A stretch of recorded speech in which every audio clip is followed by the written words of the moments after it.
Testing.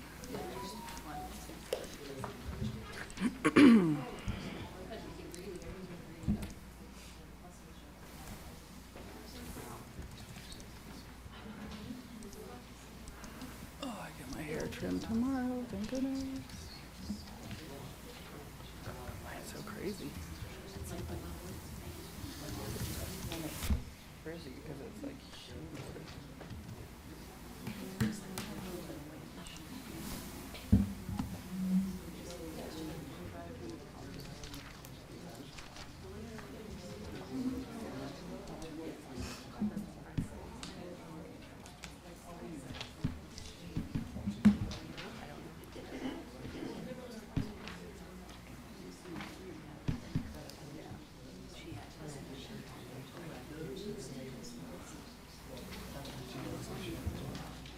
oh, that's on the back.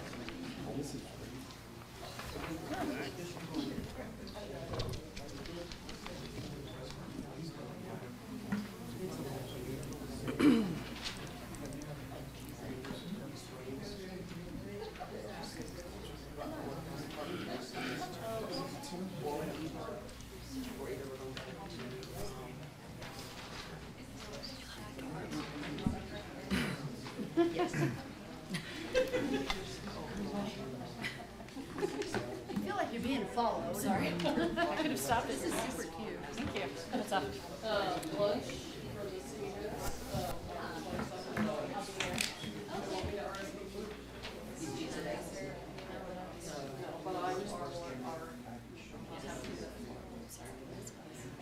And then CNL district meeting September 7th. I signed up for it and I'm not really. I'm going to be out of town, so I can just find out. So I need to unsign up for that.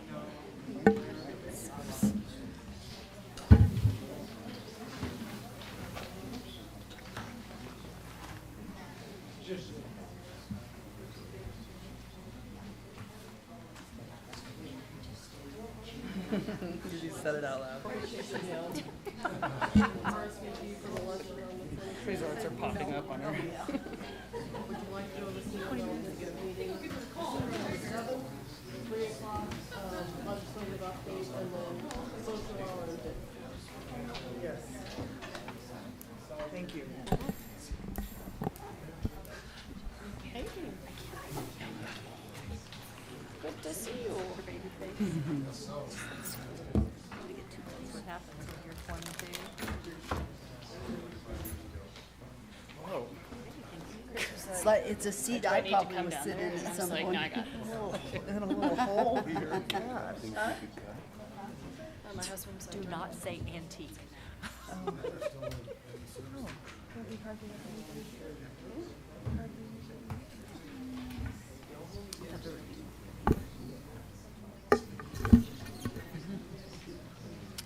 Yeah, Mark over in the market. busy. That's why when I was saying earlier about, like, think about some of that area for parking. A is an example. So they started doing this, the base stucco on the house, and so I just stopped and go take pictures. Ceilings down. That's pretty exciting. Brandon was talking to me, I was like, I gotta go.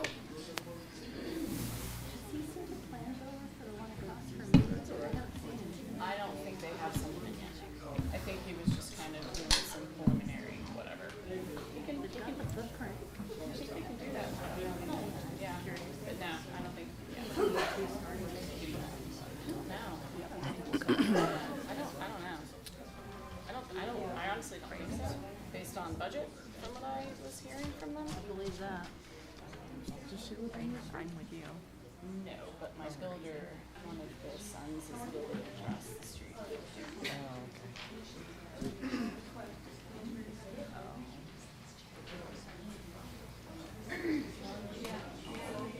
I just want to remind the public, if you're planning on speaking tonight, we do have a sign-up sheet in the hallway and at the podium. Just either sometime in the middle of the meeting or after. Just we want to make sure we have your correct information.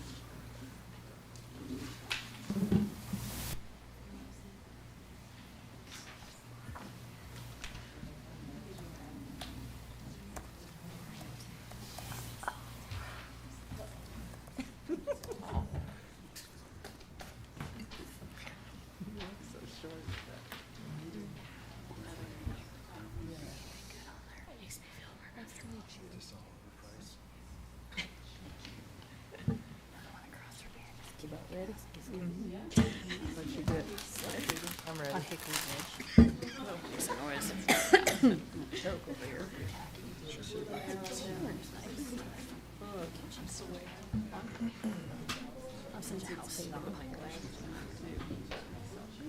Yeah. I figured. All right, you guys ready? Yep. Katie, you ready? Nicole?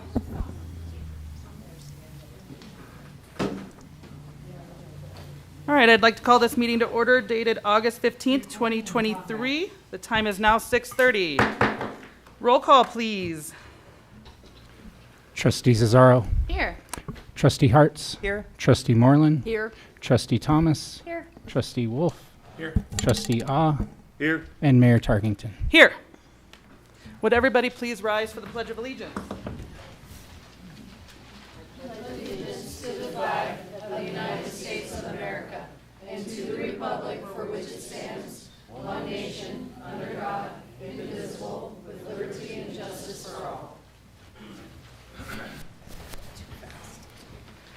Does the board have any conflicts of interest to announce at this time? Seeing none, we will move on to general public input. If you are here to talk about an item on the agenda, we will wait for that section in the agenda. But if not, feel free to step up to the microphone and state your name and address for the record. Good evening. My name is Joyce Cohen, and I live at 20 Creekside Drive in Durango. Tell me when my 3 minutes starts. Start talking. Okay. I'm here tonight to talk to you about an issue that's been getting a lot of media attention and is becoming a big concern, especially in Colorado. I'm talking about puppy mills. I'm not talking about breeders, responsible breeders. I'm talking about factory farms that house thousands of dogs and cats in horrific conditions. You folks actually have the opportunity to help by passing an ordinance banning the sale of puppies and kittens in pet stores, because pet stores buy from puppy mills, thereby perpetuating their existence.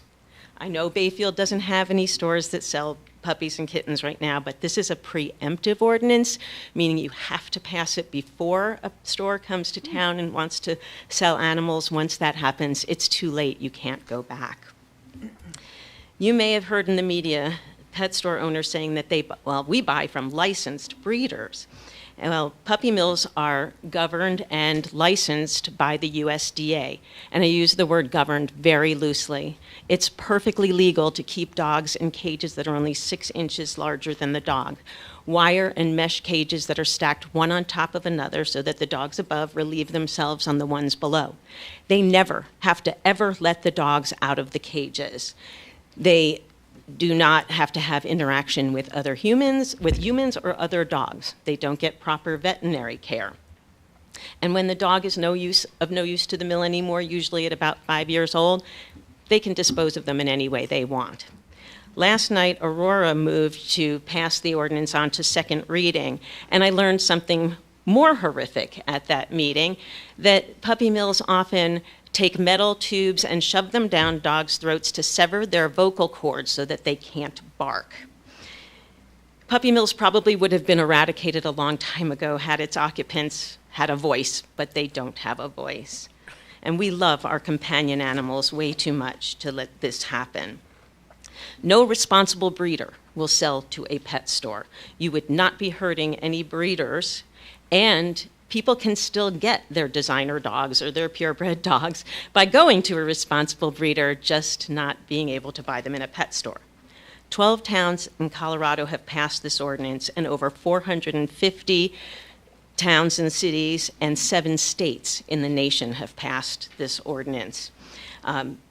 The whole West Coast now has passed the ordinance, which makes it problematic for Colorado because those pet stores are going to be looking for a place to relocate. And Colorado, unfortunately, has very lax laws on where pet stores can get their animals. Out-of-state lobbyists are now working, that advocate for pet stores, are now working furiously to stop this growing trend. They actually got hold of Durango, who was ready to pass the ordinance, and it's now on hold. But thankfully, Mancus passed the ordinance last week. I would really like to get on your agenda order to give you more information on this and, of course, to answer any questions that you may have. I gave Kathy my card and would, again, love to be back here again to talk more about this. Thank you so much. Thank you. Thank you. Thank you, Joyce.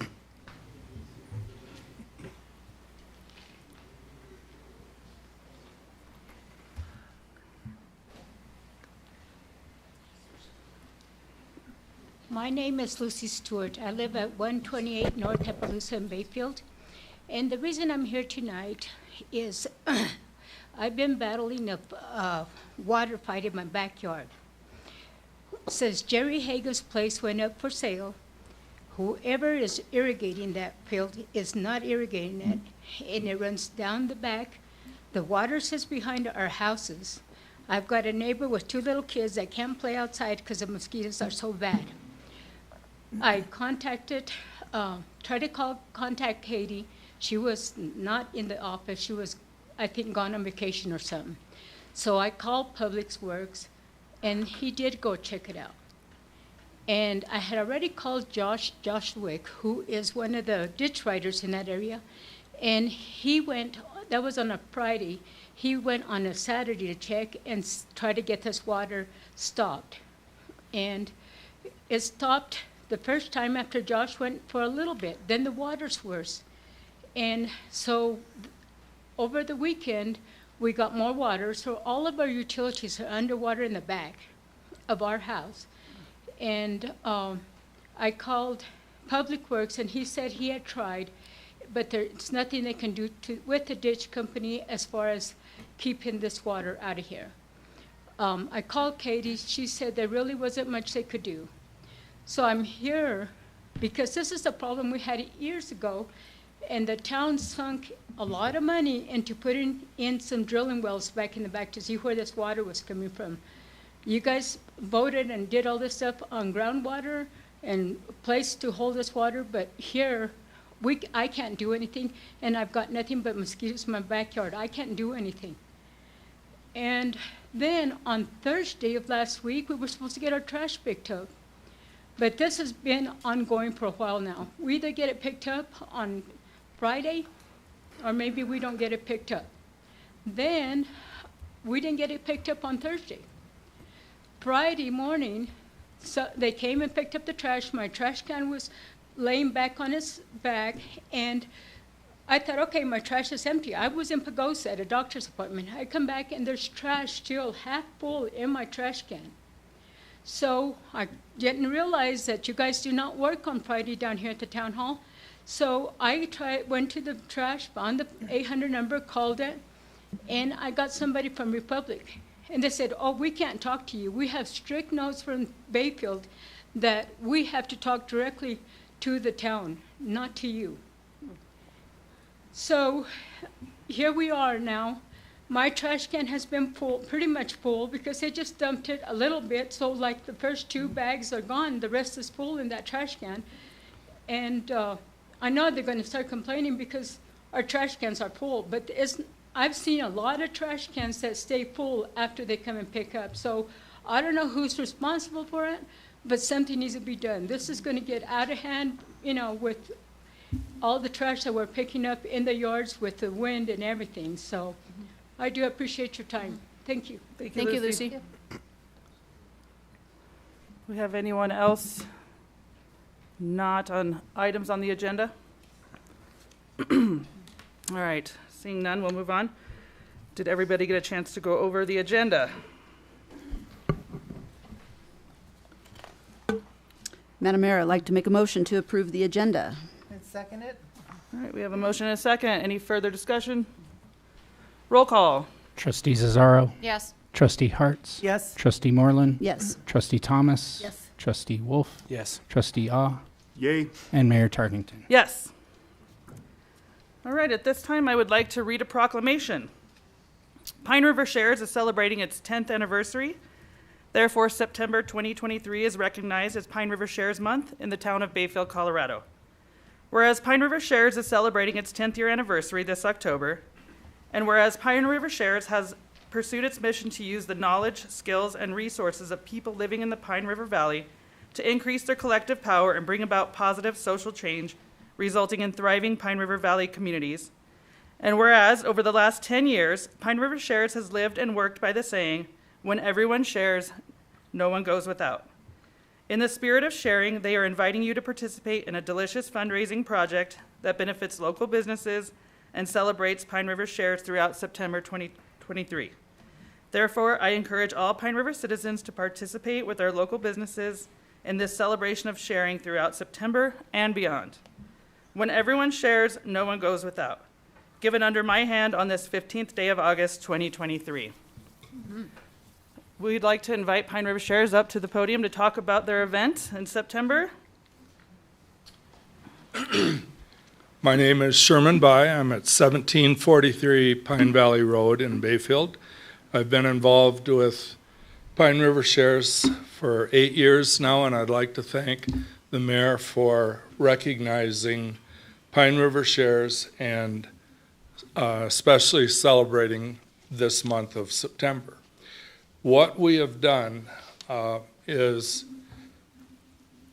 ask and invite as many businesses in the Pine River Valley as we could, if they would like to take one day in the month of September, that we would promote their businesses many different ways as we can to bring people into the business that maybe have never been to their restaurant, their establishment, and boost their revenue for this particular month. At this point, we have nearly 15 people that have accepted that invitation. We'll have a calendar up for the community to see what day and who is involved. We range from Vallecito all the way down to Ignacio. We have commitments of people that are willing to celebrate with us, and we're hoping that we can draw people into businesses and boost that income for them for the month of September. That's our way of sharing. We don't have much to give. We've existed by the graciousness of donations from the community and businesses for the last 10 years, and this is kind of a way to help pay them back. So check our website, check our Facebook page, look for flyers all over town, look for flyers in different businesses, see what day they're participating and celebrating with us, and hope you come join us and we see you there. Thank you again. Yeah, thank you everybody for everything you do, Pine River Shares.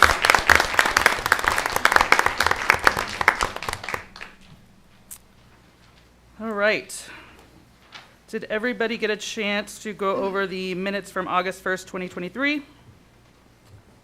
Madam Mayor, I'd like to make a motion to approve the August 1st regular meeting minutes presented by Town Clerk Dustin Hayden. I'll second that. All right, roll call, please. Trustee Cesaro. Yes. Trustee Hartz. Yes. Trustee Moreland. Yes. Trustee Thomas. Yes. Trustee Wolf. Yes. Trustee Ah. Yay. And Mayor Tarkington. Yes. All right, moving on to our department reports. Public Works, Corey, would you like to give the highlights of your report? Good evening, Madam Mayor and Board of Trustees. For the month of July, we had 39 one-call tickets. We have one incident in the water system. A contractor pulled a thrust block and it blew apart on us. We were able to get it shut off, and fortunately, we only had one customer that was affected during that time period.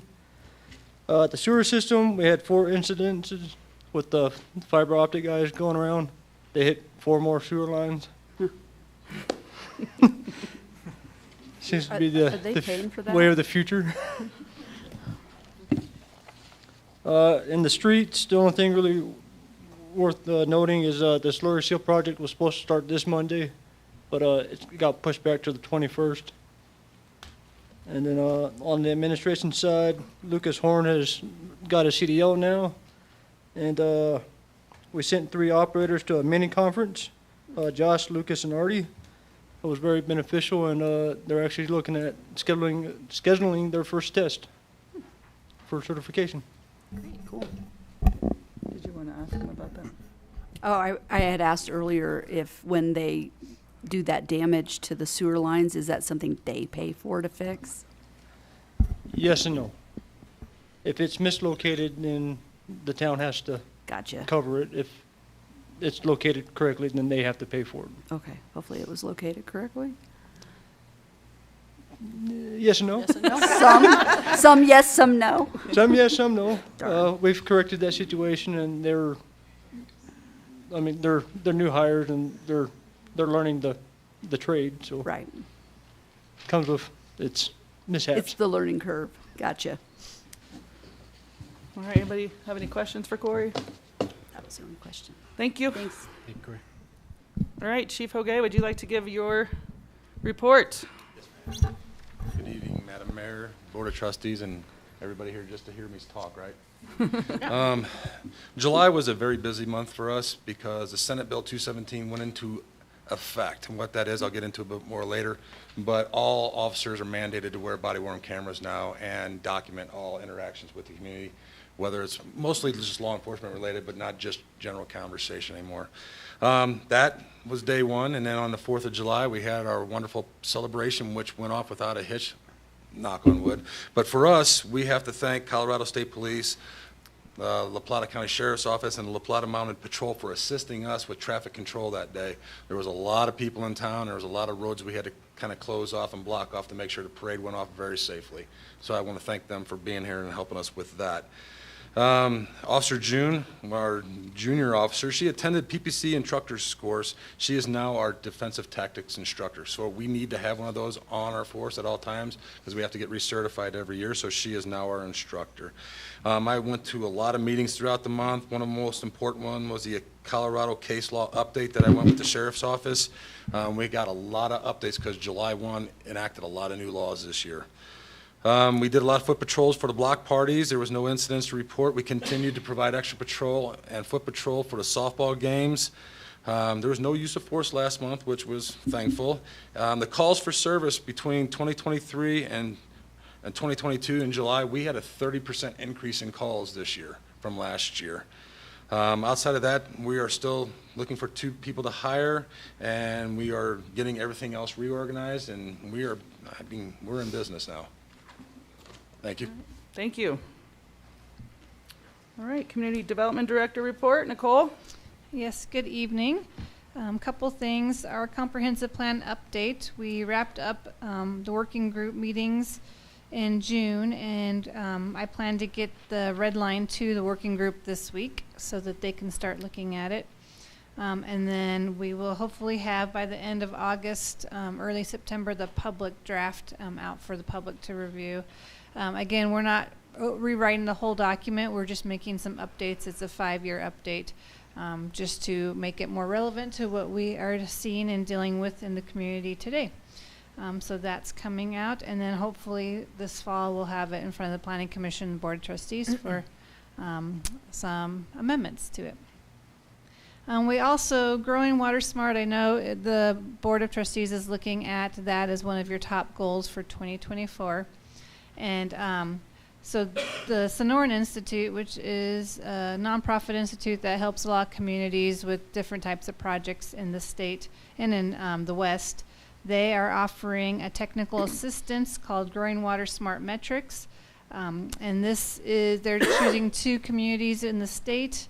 I've been in touch with the Sonoran Institute quite a few times recently, so they actually reached out to me and asked me if I was interested in applying. So we did apply for that. It's free process, and if we do get chosen, they will come down, help us with some technical assistance, possibly some public meetings on WaterWise, and even looking at policies for the community of how we move forward with WaterWise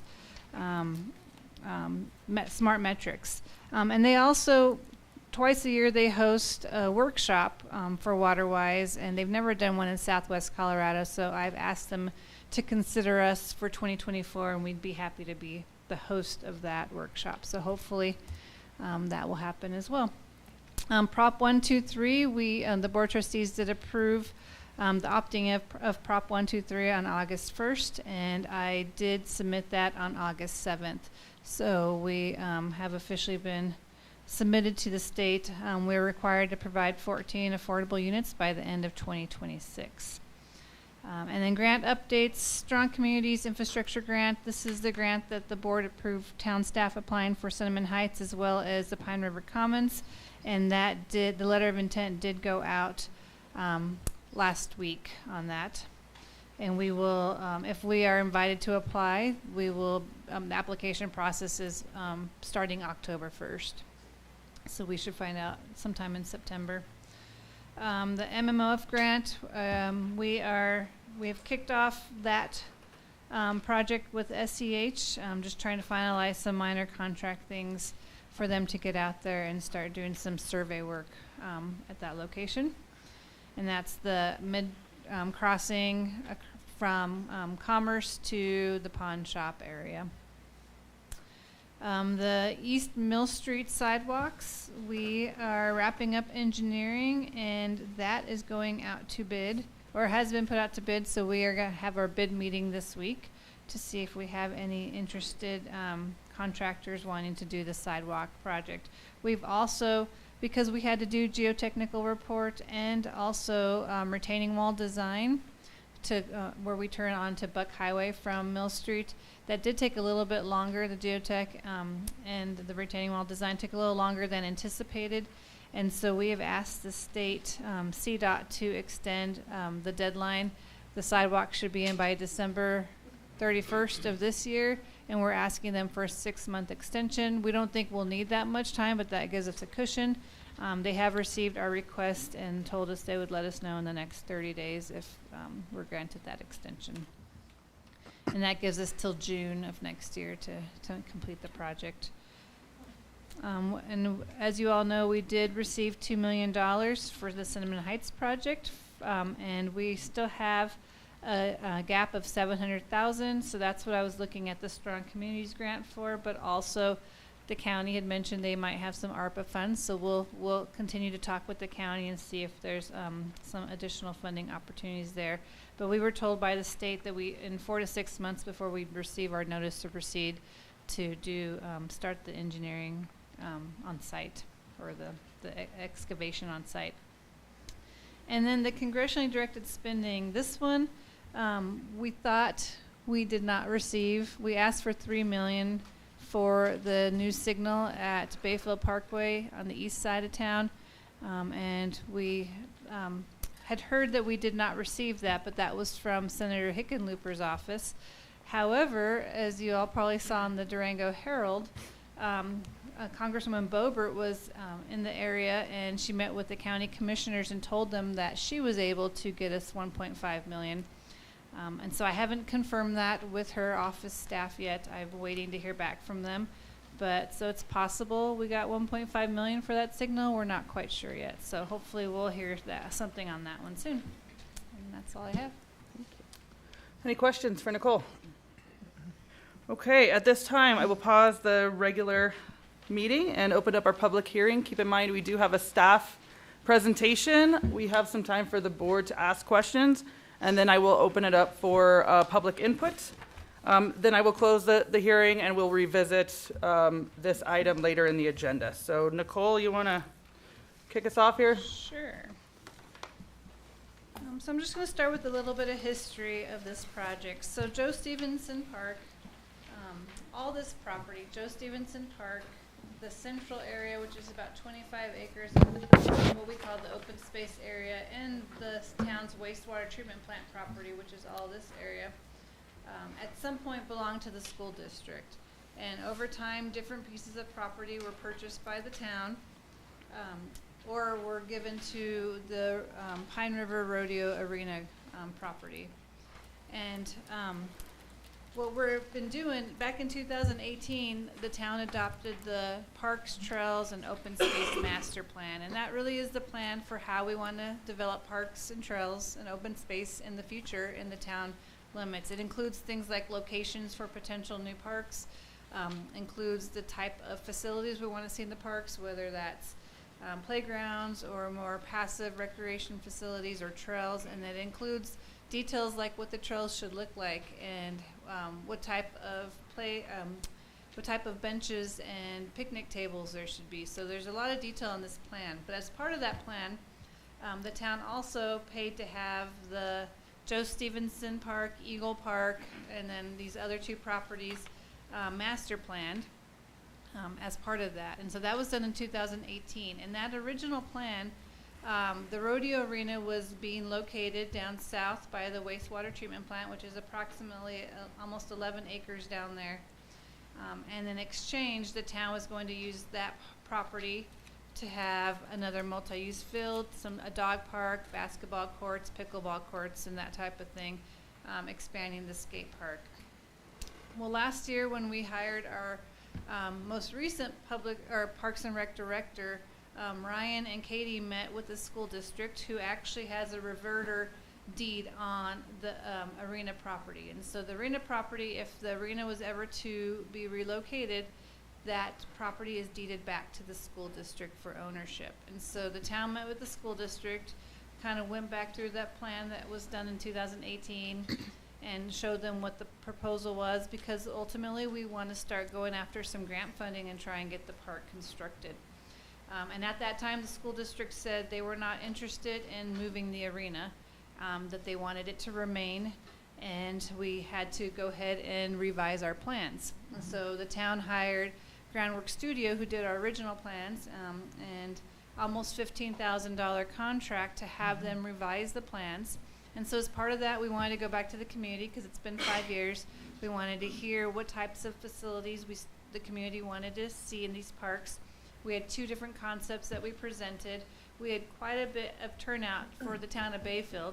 Again, I've said this before, when I tried to do some road projects, I had 30 people show up at 3 different meetings total. And Ryan, he put a survey online, and within the first day he had quite a few respondents, but we had a total of just shy of 400 respondents from community members of what they wanted to see in the parks. We took those comments, we came back to the Planning Commission and the Board of Trustees and heard from you all of what you wanted to see based on the comments that we received from the community, and we revised it to one plan, and that's what's in front of you tonight. And so this is the concept that we would like to move forward with. Again, this is still a high level, so I like to say 20, 30,000 foot elevation. We're not in the details. This is a high level plan.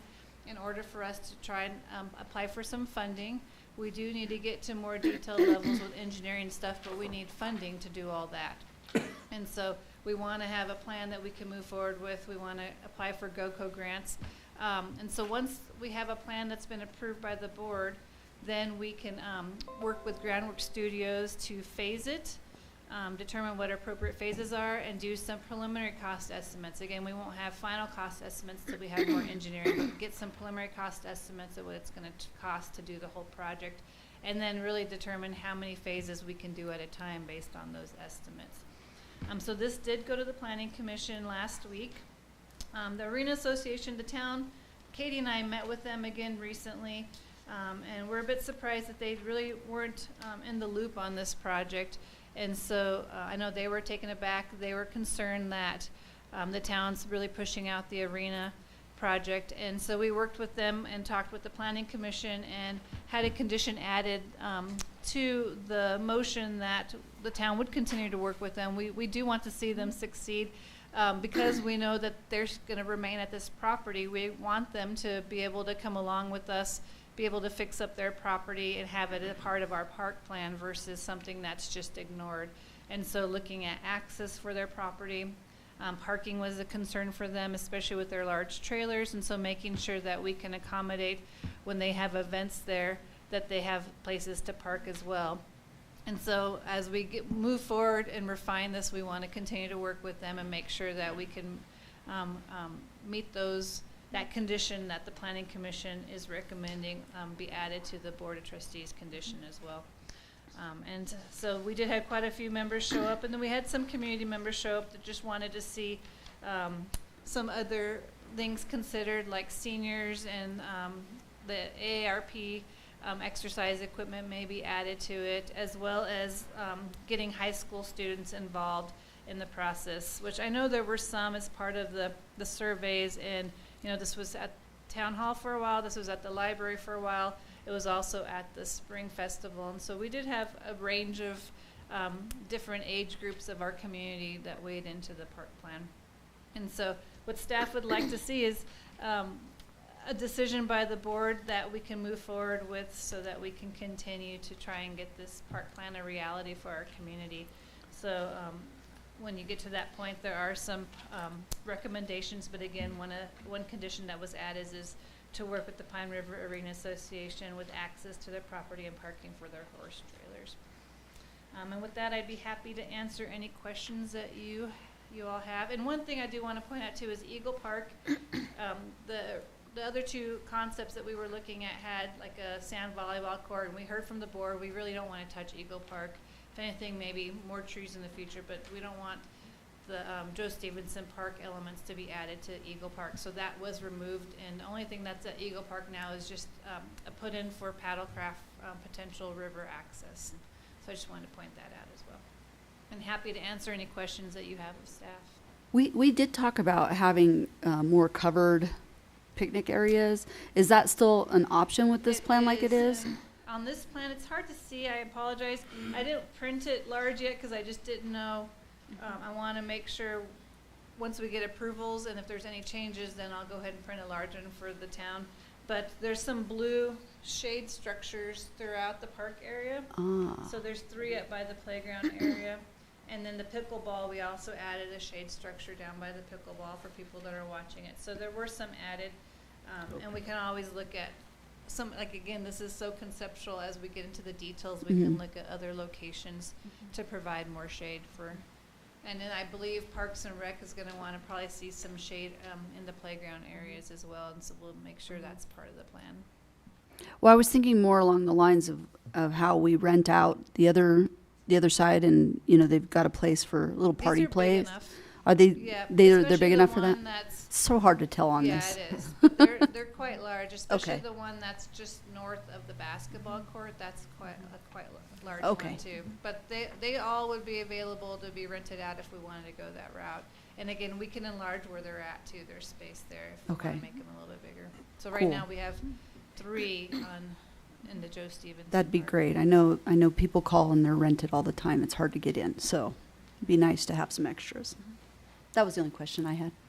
I thought we had discussed having a stage for live music. That was where I guess these 30 parking spaces were. So what we decided for the stage was to keep it portable. Okay. So we can put it anywhere. So we can put it where that parking is. We can put it at Eagle Park. We can use it for the block parties. We can put it down, if the rodeo arena wants to use it. So we can, having it portable where we're gonna, we enlarge the Parks and Rec maintenance property area so that we can store the stage there, and then we can use it in multiple locations. Okay. Oh, cool. Any other questions from the board? At this time, I'll open it up for public input. If you have a question, I really want to avoid doing all the back and forth. So if you have a question, we'll take all of those and then we'll have staff address those after all the questions are asked. So feel free to come up to the microphone, state your name and address for the record.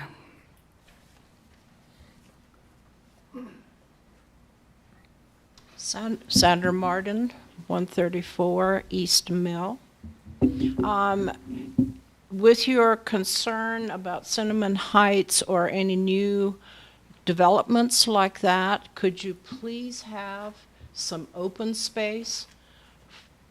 Crowding more and more people and confining more and more people without open space for those young families. A lot are going to be young families too, moving into our area. Please consider that in your planning when you agree for development like that. Thank you. Thank you.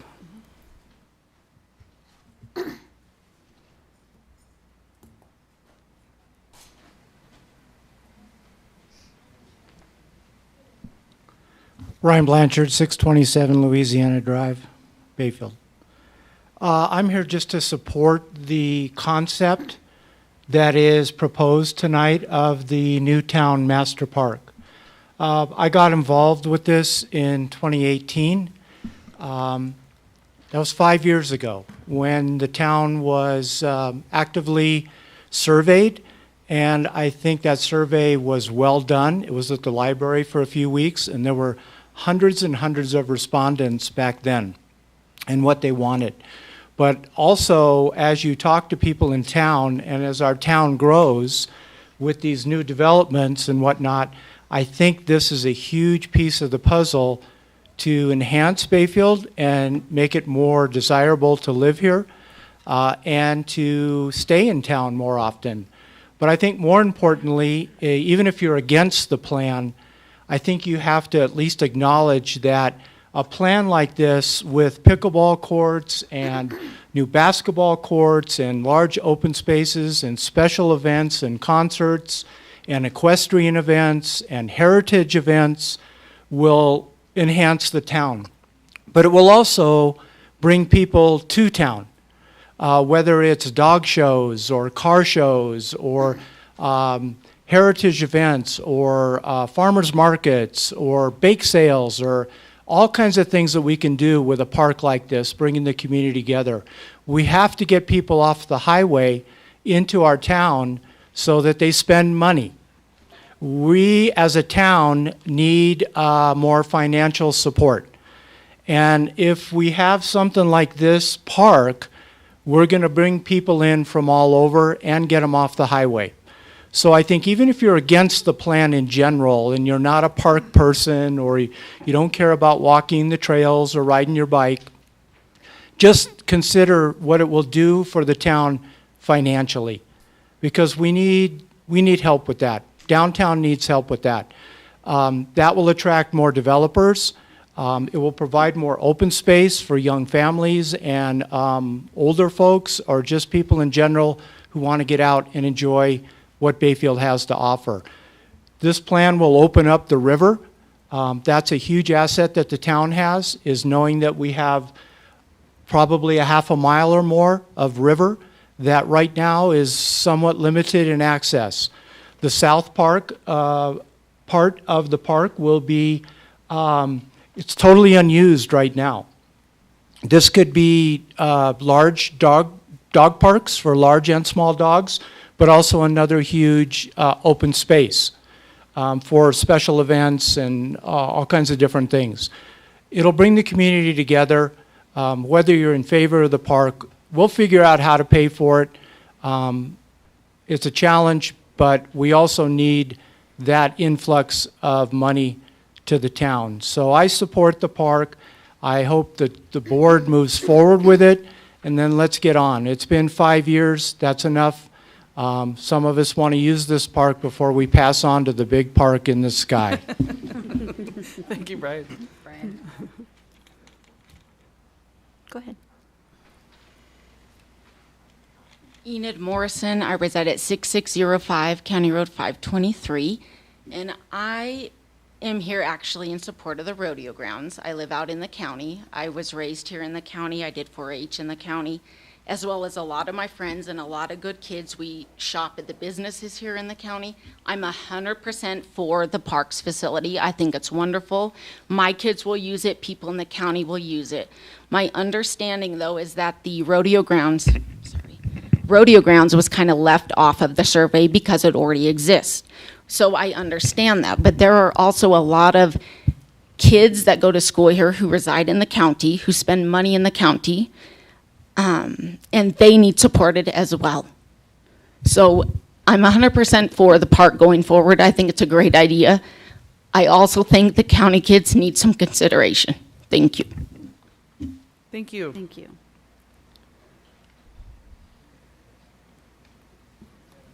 What? Where have you been?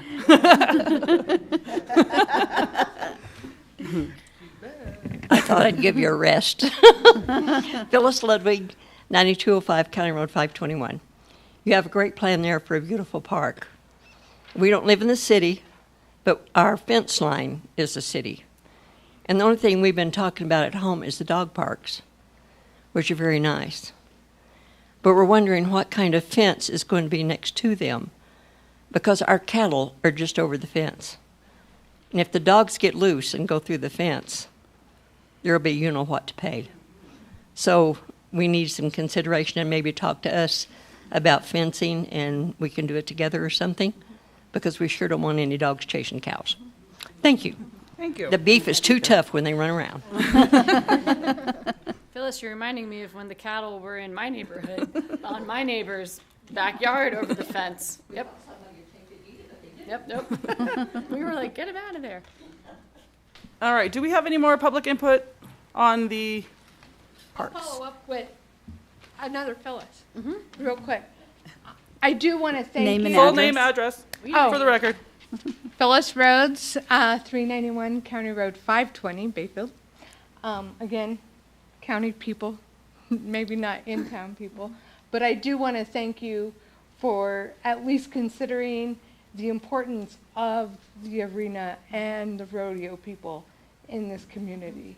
So thank you for that. I also want to thank you for thinking about the parking. After going to the county fair this weekend, you cannot shuttle equipment and feed to the fair. So that is going to be very important to be considered with the arena. But thank you for keeping that in mind and moving forward with that. Thank you.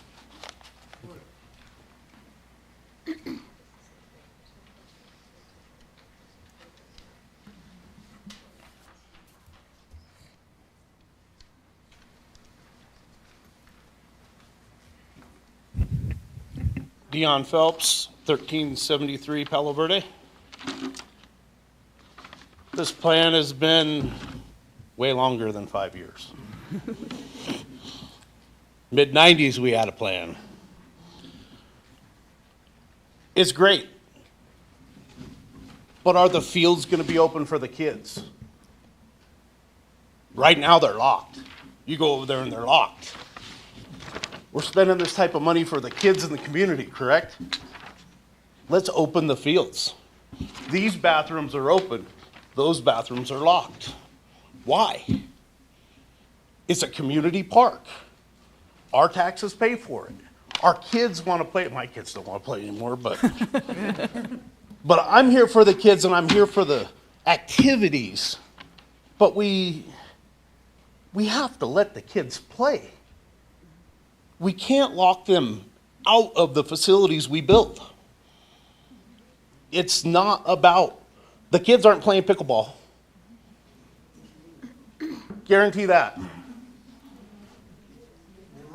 You play pickleball? All right, hold on. Let's get through this here. But it's a great plan, but have it open.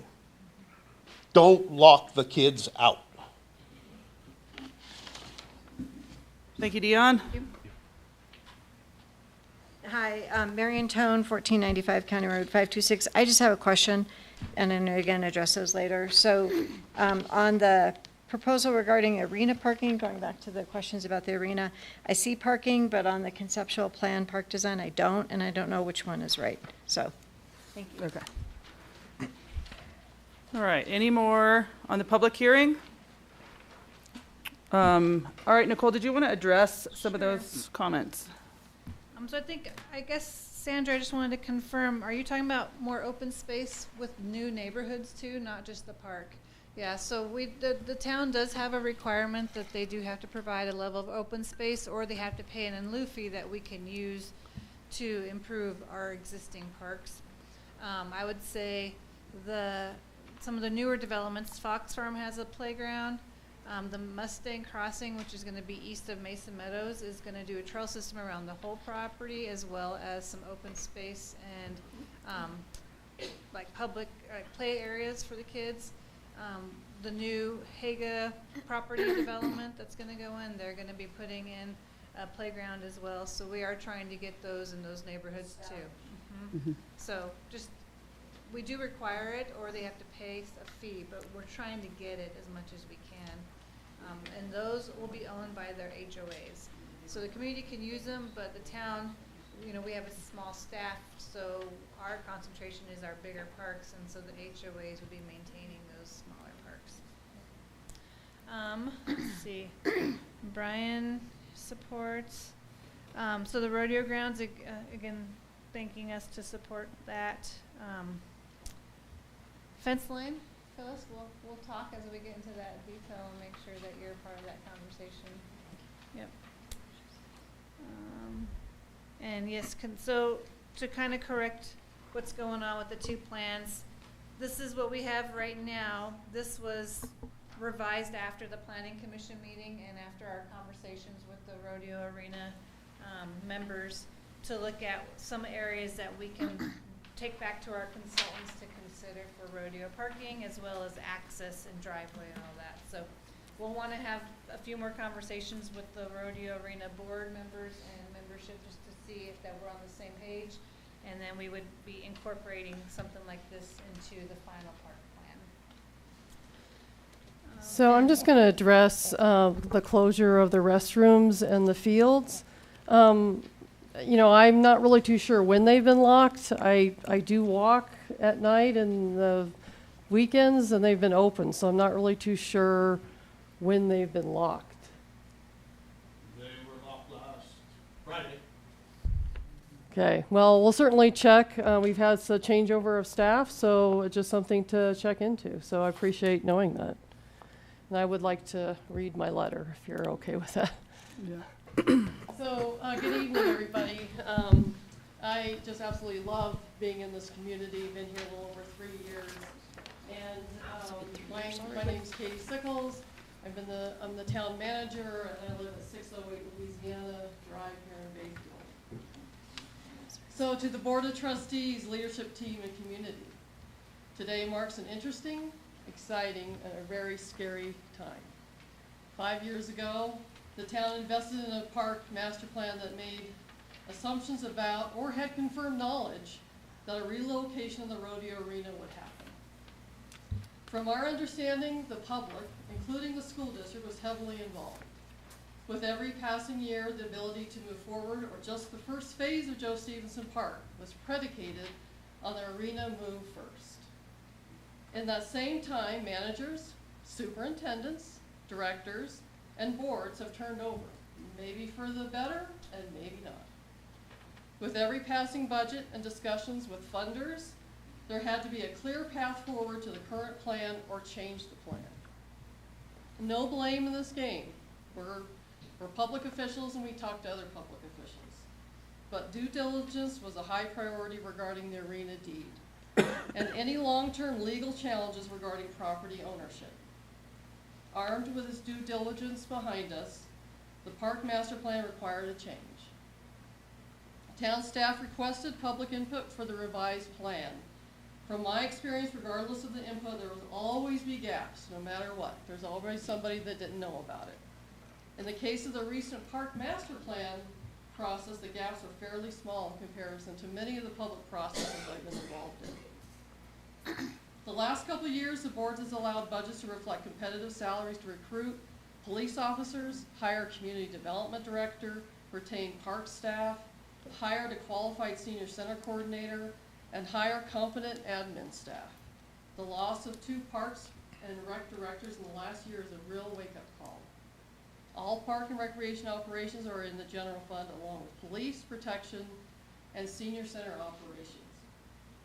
Here we are with Park Plan D, 1990s, or 2018, or now, or Z, or something that is still not engineered, and more importantly, not funded. The Board of Trustees have adopted the initial steps to request a sales tax to fund park development and support park operations.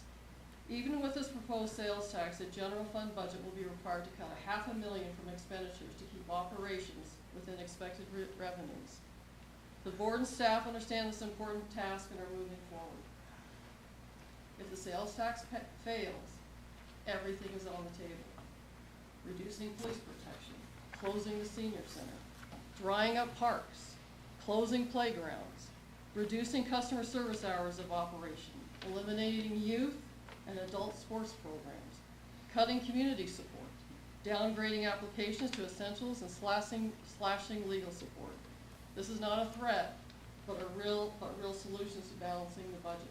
course, we just had a budget work session yesterday, our second one. So here we are debating something that is still a pipe dream, or in support of this. Funding any improvement to the park, let alone a separate arena, is not possible, not within the current budget. Grant award for a town property will be difficult and almost impossible for the arena property that is secured under a reversion deed. I would like to propose to this group, you're just as much as a part of this community, whether you're in or out of town, to consider park sales tax with the increase to fund park development and operations, including arena improvements. The annual estimated revenue for the arena development improvements would be based on the ballot percentage, and we haven't come up with that yet. I'm not going to bore you with the details. However, a formal agreement would be required for such an arrangement to ensure accountability by both town, school district, arena, and most of all, the will of the electorate. This sounds like a great idea, and the minute the ballot language is at a status levels for voter approval, which will be September 5th, all promotion or opposition from the town or staff funds is silenced by law. As arena supporters, heritage enthusiasts, families with active children, and public for pickleball, your voices in or out of town will make a difference to the electorate. We want parks, recreation, and a place for senior citizens, and this audience wants an arena and support for community events. So I challenge you all to come along with us. More events, regardless of park arena. You can't build a park with money we don't have to get money that we're expecting.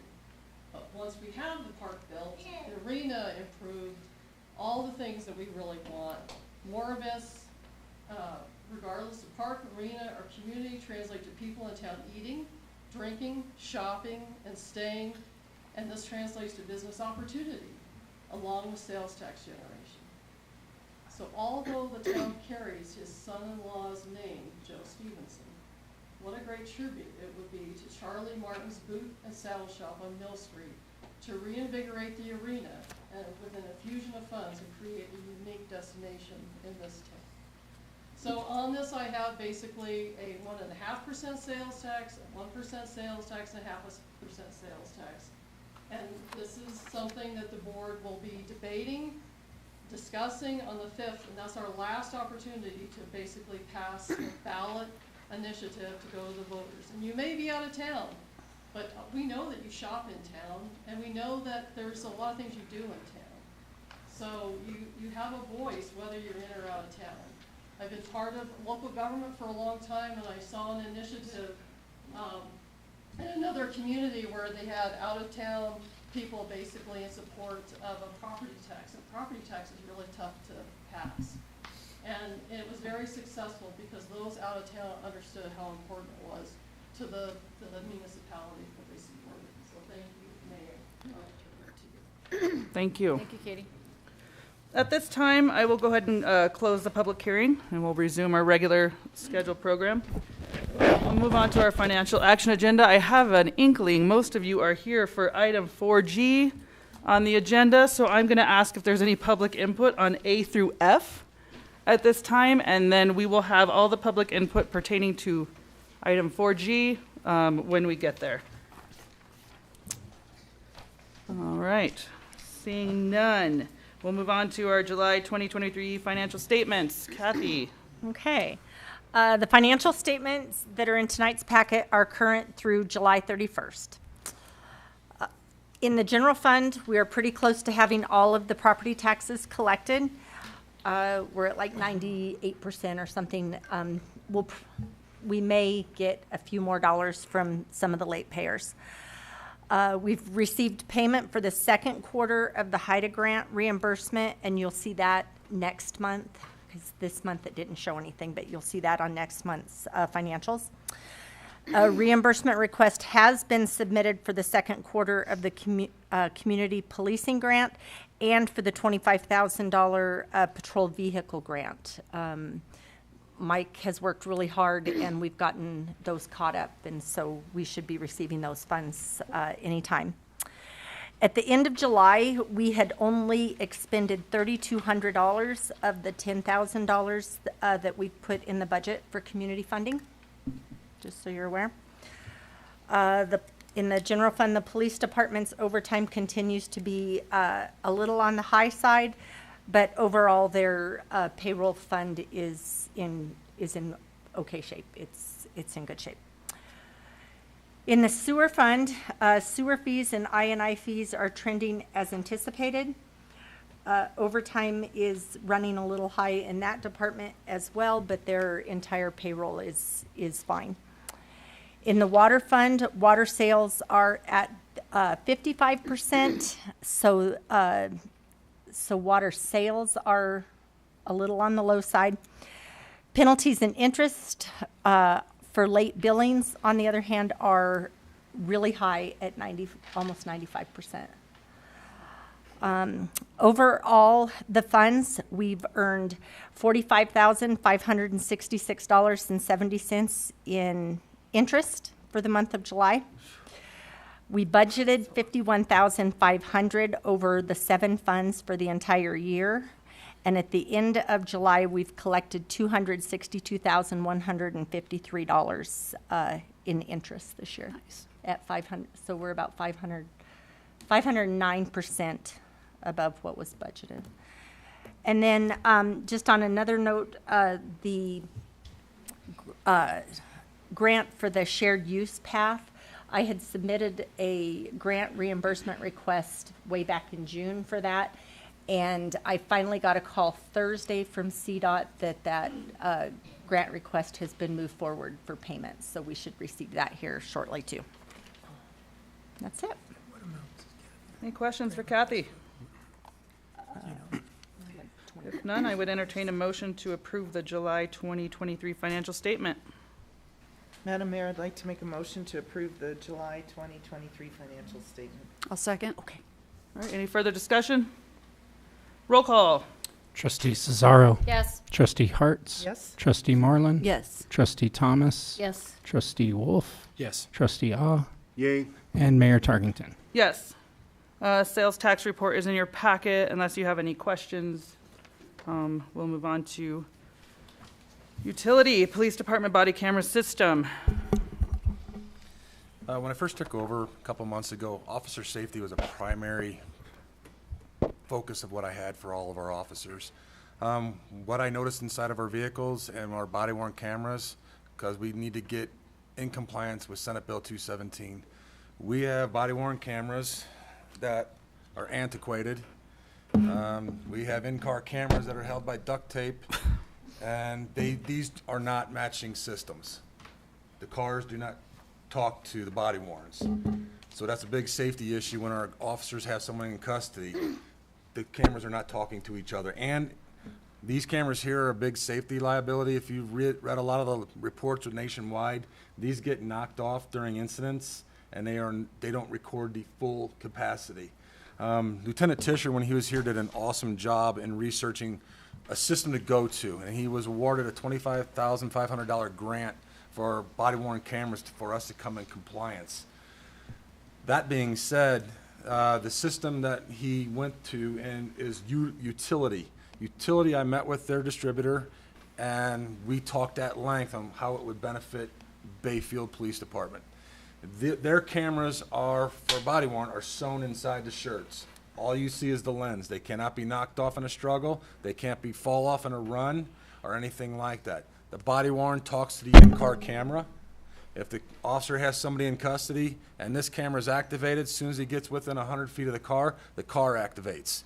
And the car has 2 cameras, one in the front that looks out and documents everything in front of the car, and it has a camera focused on the back seat to document what the subject is doing while they're in custody.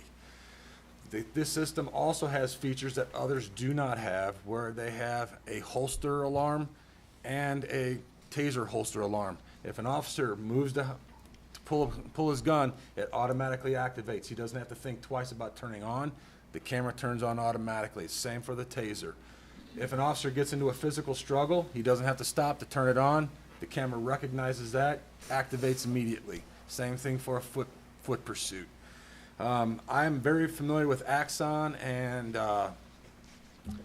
WatchGuard because I had that at my previous department. WatchGuard is a decent one, but they have not made the upgrades to be fully safe for officers. They also don't have an officer down system.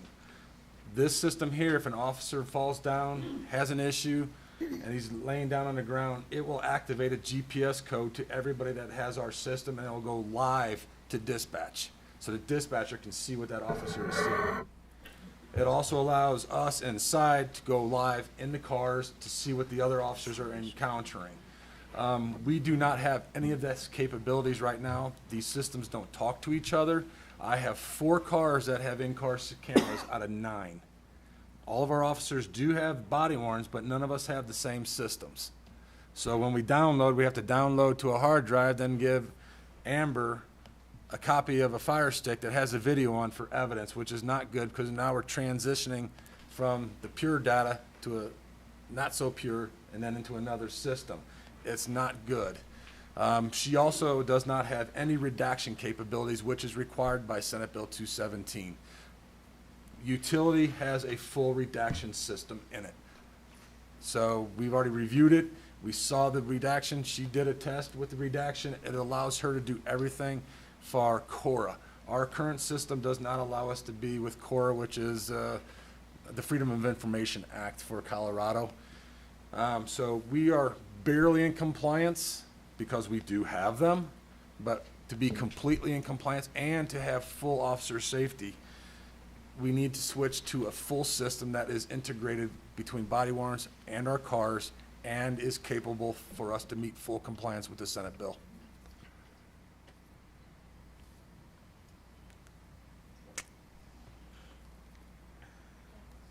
Questions, comments? And we see the breakdown there is over a, Yeah, it's on page 79. And it's an initial deposit, and then every year after for 5 years, there's an additional amount. That's what equals the 107. So am I clear that there's $25,500 grant? That is correct. Awarded for the first 43,000. But this agreement does not have the Tabor statement regarding, this is a lease, it's not a purchase. And so I'm waiting for, that Tabor statement would have to be under this agreement to even consider this. I mean, I don't think we have a choice. It's about compliance and abiding by new laws that are coming out, so. And that's what they did with the grant. They tried to be fair amongst smaller agencies statewide when we all applied. We applied for the full 50, but everybody got a piece of the pie in order to try to get smaller departments in compliance. Do we have any money in the budget in 2023 to make up the remainder of what would be owed after the grant? Currently, right now, with the change from Marshal's office to Police Department, and we're going to be short in receiving the $225,000 in grant revenue. We're expecting maybe $100,000, so we're kind of now rolling closer to even revenue and expenditures, especially for this. So, Corey, can you hawk any of that old equipment on your site? I could try. So is it possible that this might have to roll into 24 budget? Well, it is in the 2024 budget. That's the budget Okay. that we're having trouble fiscally responsible. Yeah. And which fund is this under? It's in the general fund. It is in the general fund. I've considered calling it a capital improvement. As we stated last night, capital improvements are not near the issue that these operations are, but I think that would be a conversation with our auditor. And I'm going to ask Kathy basically to provide a RFP to go out for a new auditor. So, those are questions we'll have to they'll still answer our questions, but. Yeah. I mean, I definitely like the idea of being in compliance and officer safety, of course. Well, go figure I'd say that. One of the primary differences between WatchGuard and utility is a service agreement, and they are mandated by our contract to replace any broken equipment. And if they update the system in 2 years, they have to come out and replace all of our systems with the updated systems without our cost, no extra cost.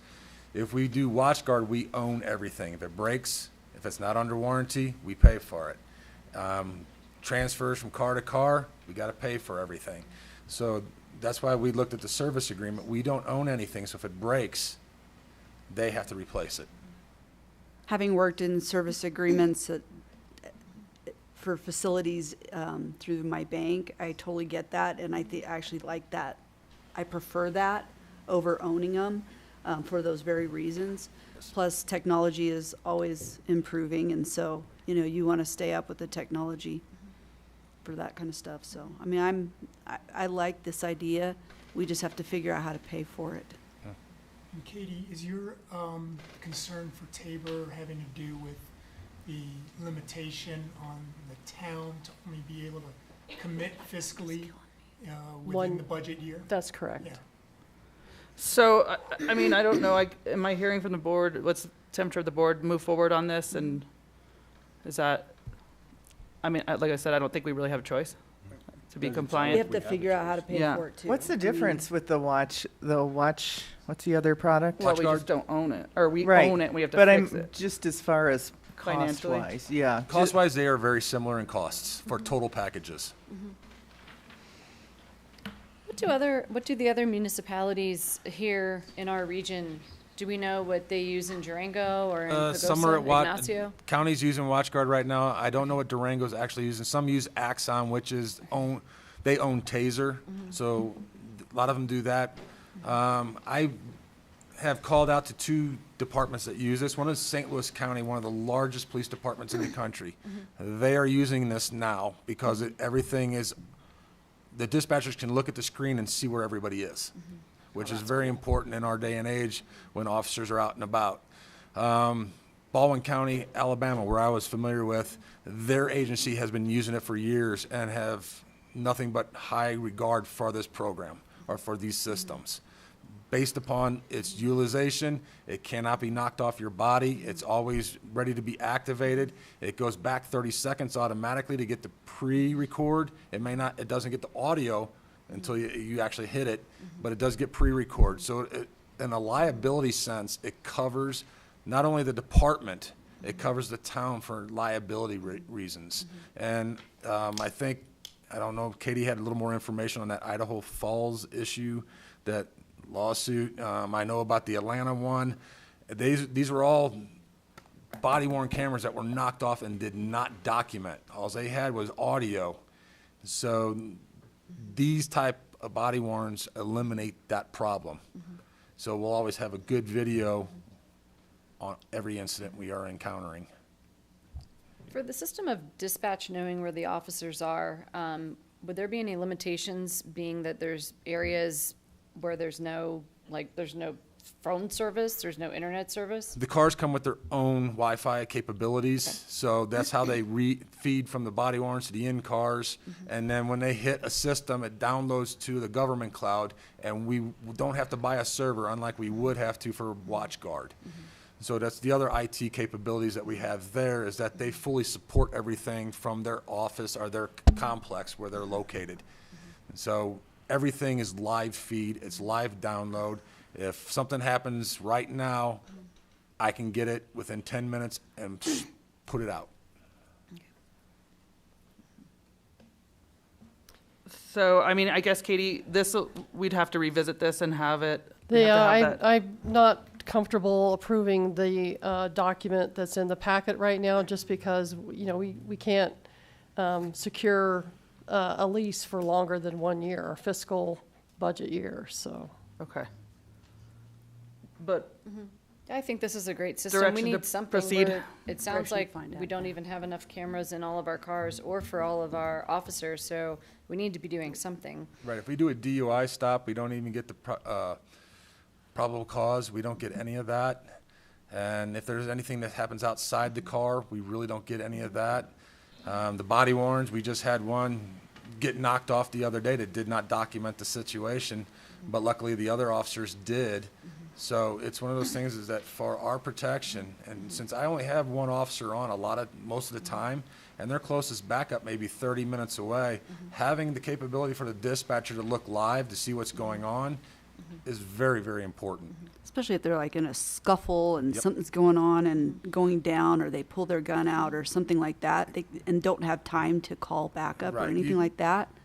Usually both hands are occupied, you're not gonna be Yeah. able to call, but the dispatcher's gonna be able to see it, Right. go live, and dispatch for you. Right. So is there training for dispatch? Yes, there will. They will. Utility will come here, install everything, Mm-hmm. train everyone, and go to Durango Dispatch Mm-hmm. and make sure everything's installed there and provide training for them. Okay. So Katie, do you need a motion, or can we just give, is that good enough direction to proceed with? If you could just give me direction to approve this one, I feel, and send it to Town Attorney Goldman, for any review of, because I wasn't prepared to send this to him at this time, because I just feel it didn't have what I felt was appropriate in Colorado, so. Then that's direction to proceed with utility. And then would it come back to us for a vote? Would you like it back? That's up to you. Or are we okay to move forward here? No, I think with the budget issue, I would like to revisit. Yeah, I want it back to the, okay, I just Googled Axon top public safety body cams. Why are you going just with this brand and not other brands? I researched all three of them. Okay, and what about them? Axon? Yeah. Do you know anything about them? They still have the similar system to WatchGuard where everything's external. Mm-hmm. And I didn't like that fact because of the lawsuits of people getting their cameras knocked off their bodies. Okay. And everybody has the same cost in general for these full systems. And I really didn't want to own the property. I wanted to make sure that we were getting the updated stuff when it came out, and then by contract or the service agreement, utility has to replace it when they get upgrades. So the one thing, you've made a really good point, trustee, is that maybe anything over $10,000 should have 3 quotes. So maybe we get a quote from, the other 2, just so you have the 2 others to take a look at and review. That is a requirement, but you certainly have authority to make different decisions. All right, so we will revisit this at a. Could you table it maybe until the 19th? That would be right after our budget work session. On the 19th? Okay, I would entertain a motion to table till the 19th. Is that the right date? I will make that motion to table our body camera system discussion until after our budget meeting on the 19th. September 19th, sorry. Huh? September 19th, yeah. What did I say? Nothing. You just said the 19th. The 19th? Oh, just the 19th. September 19th, 2023. I'll second that. All right, roll call, please. Trustee Zazzaro. Yes. Trustee Hartz. Yes. Trustee Moreland. Yes. Trustee Thomas. Yes. Trustee Wolf. Yes. Trustee Ah. Yay. And Mayor Tarkington. Yes. All right, moving on to our police vehicle purchase. You want to talk about the Dodge? Yes, like I said, when I took over back in May, our fleet was very outdated. We had a couple cars that were costing thousands of dollars to repair. We put the 2012 Durango, I guess, to rest. We got rid of it. I have a 2011 Durango that's still sitting out there. We won't drive it because it's not in very good condition. We have a 2016 Dodge Charger that's not in good condition, but it still runs. So we could not find any fleet vehicles because Ford decided to stop making fleet vehicles. So we couldn't find any Explorers. We couldn't find any, and I wasn't going to go to Tahoes. Tahoes are super expensive, and they have. Somebody's phone recording?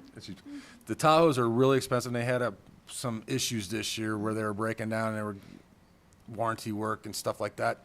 So we did some other research. We found some Ford F-150s, but at the same time, I also put our name on the Kansas Highway Patrol fleet vehicle list. I've been affiliated with the Kansas Highway Patrol vehicles since about 2010.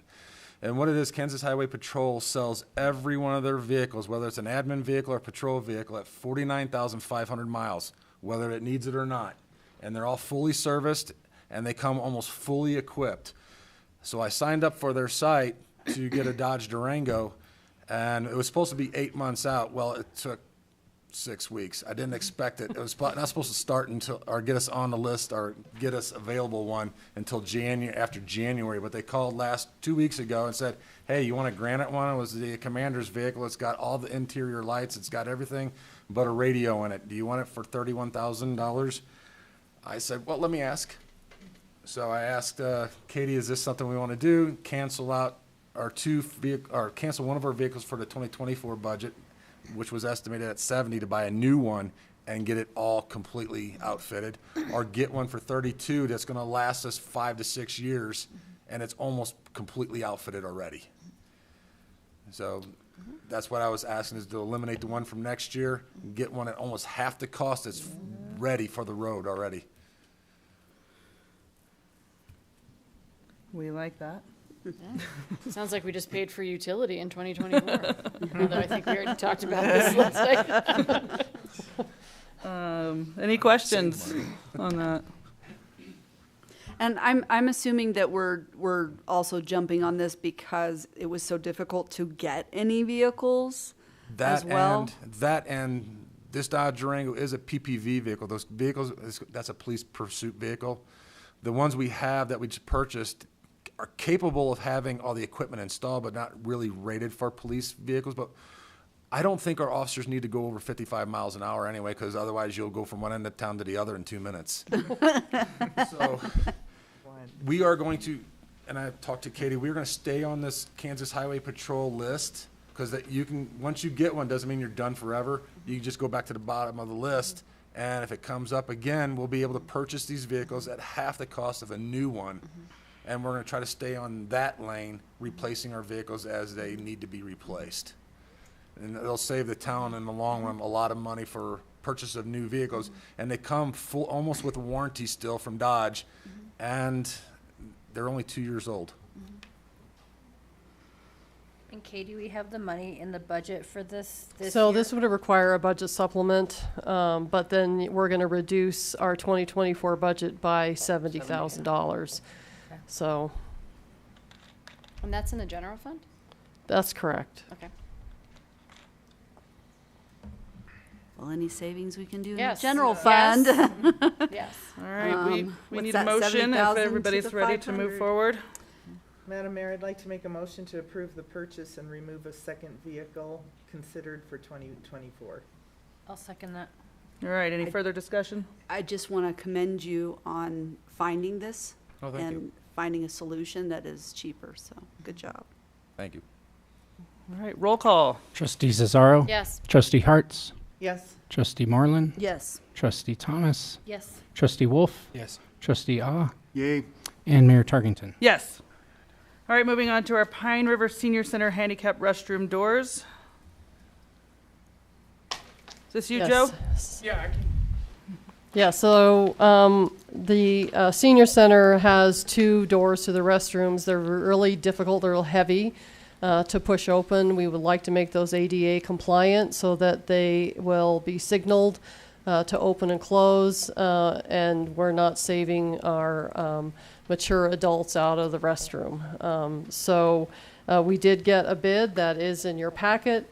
And this is a company that we have worked with in the past.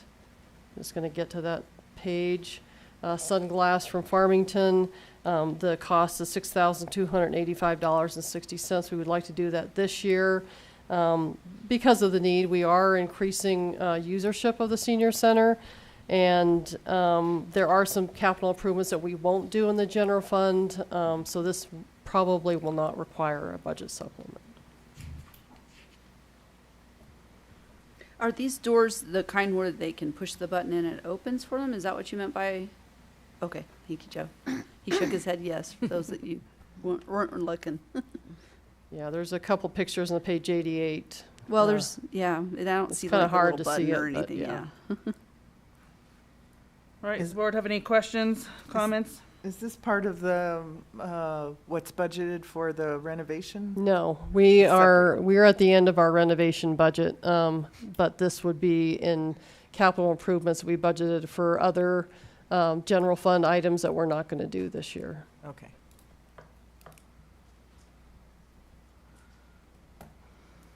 But capital improvements, not where we're having issues. Yep.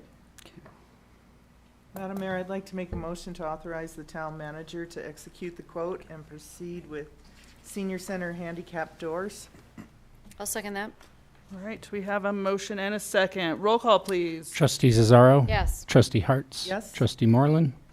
I didn't get a chance to say, can we say the dollar amount? It's $6,285.60. I know, in the motion. Oh, sorry. Yeah, we can add that to the minutes. Let me go back and do a roll call. Okay. Trustee Cesaro. Yes. Trustee Hartz. Yes. Trustee Moreland. Yes. Trustee Thomas. Yes. Trustee Wolf. Yes. Trustee Ah. Yay. And Mayor Tarkington. Yes. Pine River Senior Center parking lot crack sealing. So I'm going to probably let either Joe or Corey address this for the senior center parking lot. Hello, trustees, mayor, Joe Crazy, if y'all haven't met me, facility grounds. The parking lot is in dire need of some sealing with cracks. If we wait after another winter, it's just going to get worse, and it's going to cost more money. So I would say, let's repair it this year. Corey, can you speak to that on? Yeah, so the parking lot at the senior center has been neglected for many years. There's cracks in there that are probably about 4 inches wide. So not only, it's in dire need of crack sealing, but it also needs a surface treatment to help preserve the asphalt that's already there. Or we're just gonna be throwing money down the drain. So if we do the crack seal, The crack seal is gonna I help. don't want to put the cart before the horse. Well, you have to do the crack seal before you do a surface treatment. Okay, that was my question, is if that was the order we have to do it in. And we can't have them throw a little extra in the other crack sealing projects we're doing, and It's already done. That contract's already done, and as I told Katie, I would not recommend those contractors again. okay. Okay. That sucks. Speaking of the contractors, I see we have one estimate from Tom's Asphalt. Do we have any other bids for that? I didn't personally go out for the bid. That would have to be a question for Joe. Have we used this vendor before? Yes, we have. Okay. Yeah. And they did an okay job? Yeah, I'm not aware of what they did, so. Yeah, it was years ago, probably 3 or 4 years ago, but he was hesitant because he had issues with who he worked with in the past, but they're not with us anymore. It was the weather. As of other bids, there's not very many companies that do this type of work that have great reviews, so I went with this company. And it's under 10,000, but where is this? So the same capital improvement that we're not going to do in 2023 Is enough would cover this, but I didn't really have a chance to even review that before I put it in the Okay. packet, so. And if I could make a suggestion, there's a ADA handicap ramp on the backside of the parking lot. I would suggest we get that fixed first because they're gonna have to cut and remove the concrete. And then when they crack seal, they'll crack seal the edges along the concrete. How much of that? Yeah, is that something we can do in-house? Wait a minute. So I did speak with that contractor about this issue, and he said he would be willing to come back and reseal those cracks once we get those ADAs repaired. Okay. And replaced. Okay. Thank you. For how much? Under this contract? Okay, for free. Under this Okay. contract. Included. All right. Okay. Any other questions, comments? We might have some just so we can watch them I know, get up I know. off of the Some chair of them again. Joking. Okay. She did say that was in the capital improvement. No, there's some capital improvements we're not going to do. This Right. $9,000 would still Still work cover it. into that. yeah. Obviously, we want to have a safe But it's parking lot for our your seniors. yeah, it's under your authority to change one capital improvement for another. There's no further questions. I would entertain a motion. Madam Mayor, I will make a motion to authorize the town manager to execute the quote and proceed with the, oh, I'm reading the wrong one, sorry. I guess it's the same thing, Yeah, to crack ceiling. execute the quote and proceed with the senior center parking lot crack ceiling in the amount of $9,181. I'll second that. All right, any further discussion? Roll call, please. Trustee Cesaro. Yes. Trustee Hartz. Yes. Trustee Moreland. Yes. Trustee Thomas. Yes. Trustee Wolf. No. Trustee Ah. Yay. And Mayor Tarkington. Yes. All right. Joe, can you make sure when he does this that he gets something in writing that says he'll come back at no charge? Thank you. All right, we're moving on to Bayfield Heritage Day's request for fee assistance. Katie, do you want to kick this one off, or? So the board adopted a fee schedule that included equipment and staff. That was adopted the 18th of July. It was adopted by a resolution. A resolution goes into effect when it's adopted. We have information that they were going to use to have the Heritage Days, but we do have an incomplete application for the actual event. I guess a couple days ago, we got the liquor license, the special event finalized. So we were I think there was a lot of chasing down to guess what we were going to be doing for this event. So from what I understand, I did look at the application this afternoon.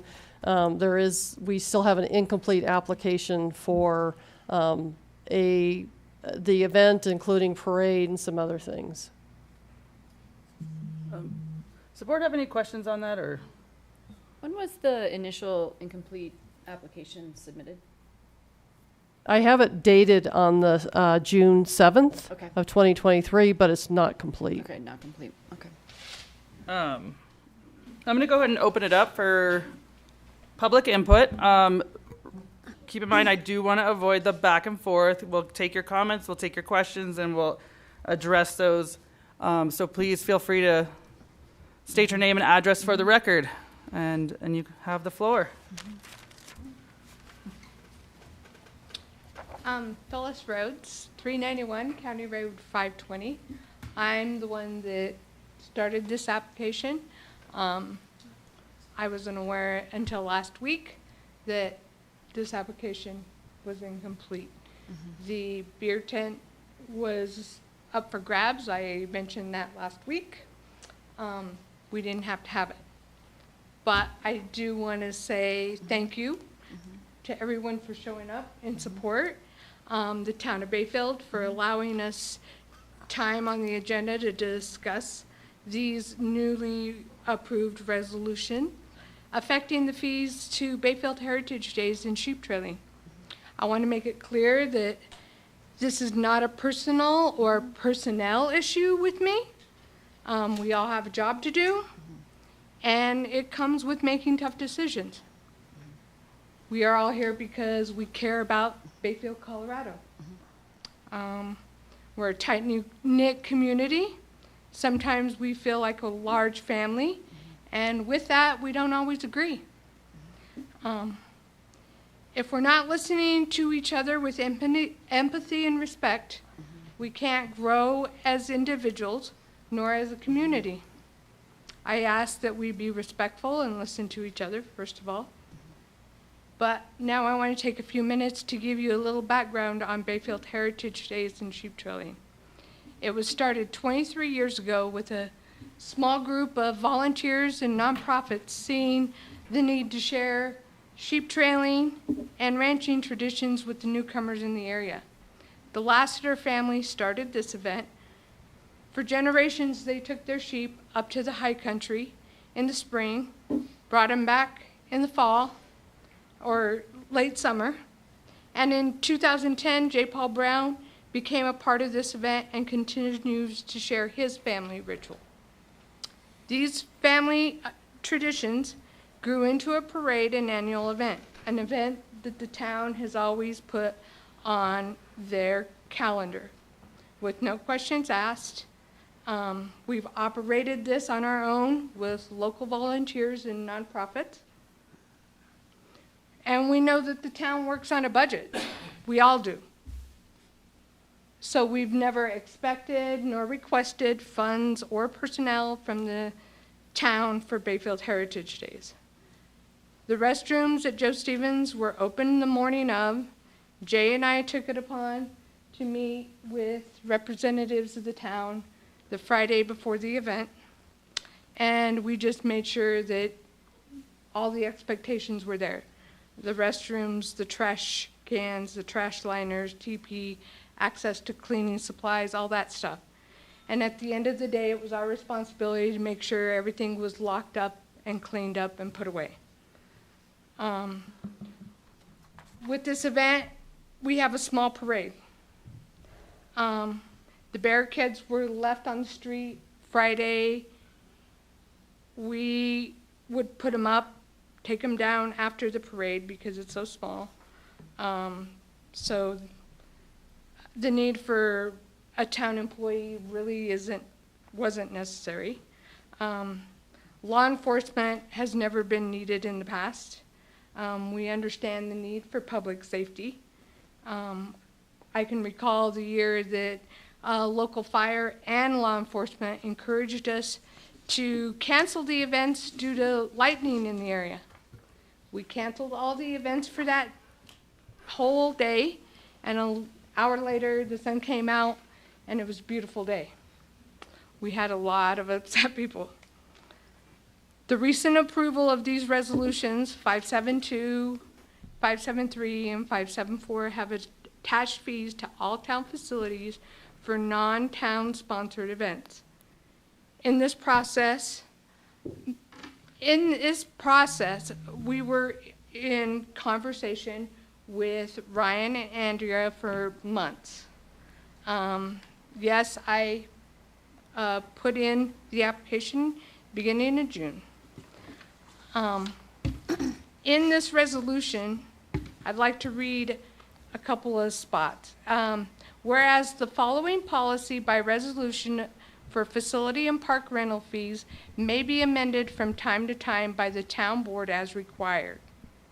Now therefore it be resolved by the town board of trustees in the town of Bayfield, Colorado, that the attached facility park and rental fee schedule is adopted, effective upon adoption, with the exception of any current verbal or written contract. And that was on July 18th, 2023. So with that,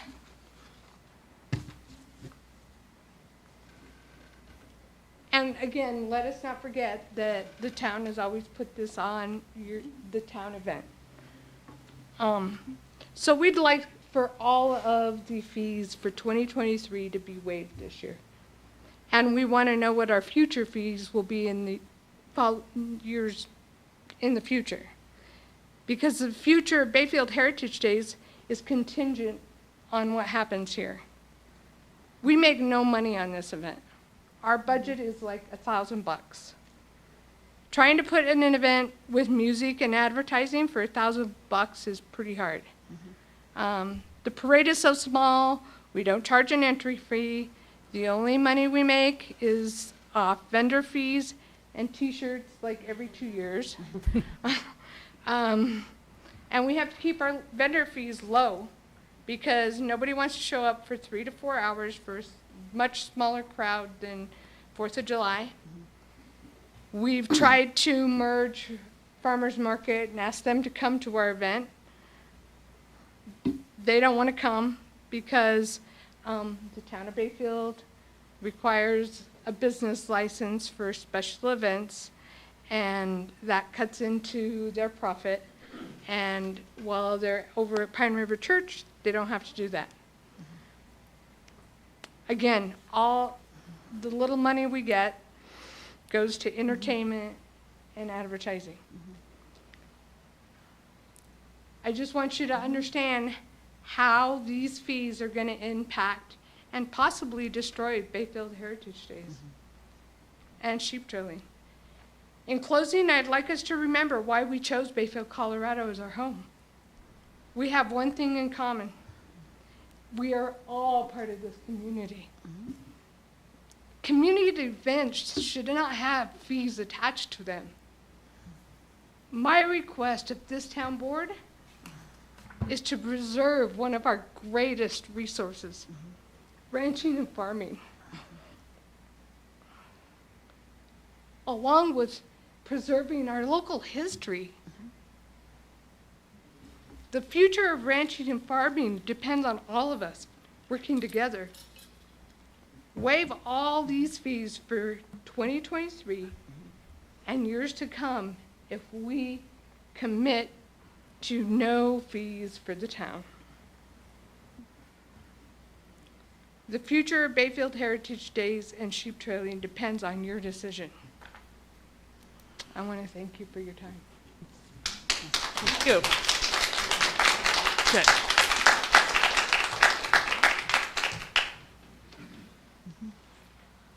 Hi, Veronica Lassiter, 5415 County Road 523. Thank you for your time tonight, and thank you for your service to Bayfield. Like I stated, my name is Veronica Lassiter, and I wasn't raised in Bayfield, but I was lucky enough to meet and marry a Bayfield native.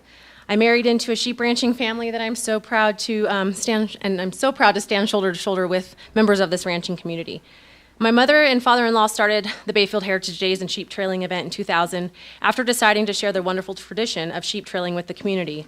It was with the intention of offering such a unique experience and tradition so many would not otherwise get to witness in their lifetime. They also believed it would be a great community event in the fall since there's not a lot that goes on in the fall in Bayfield. My first visit to Bayfield was a sheep trailing weekend, and the airline lost my luggage. I was here trying to impress my in-laws, and that was horrible.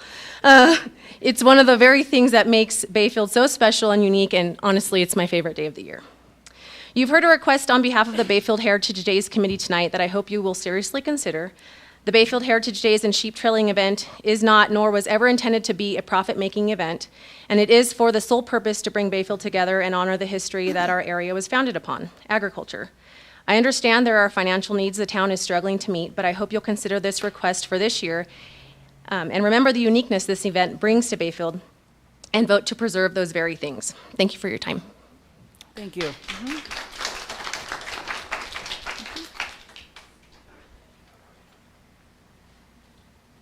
Anyone else?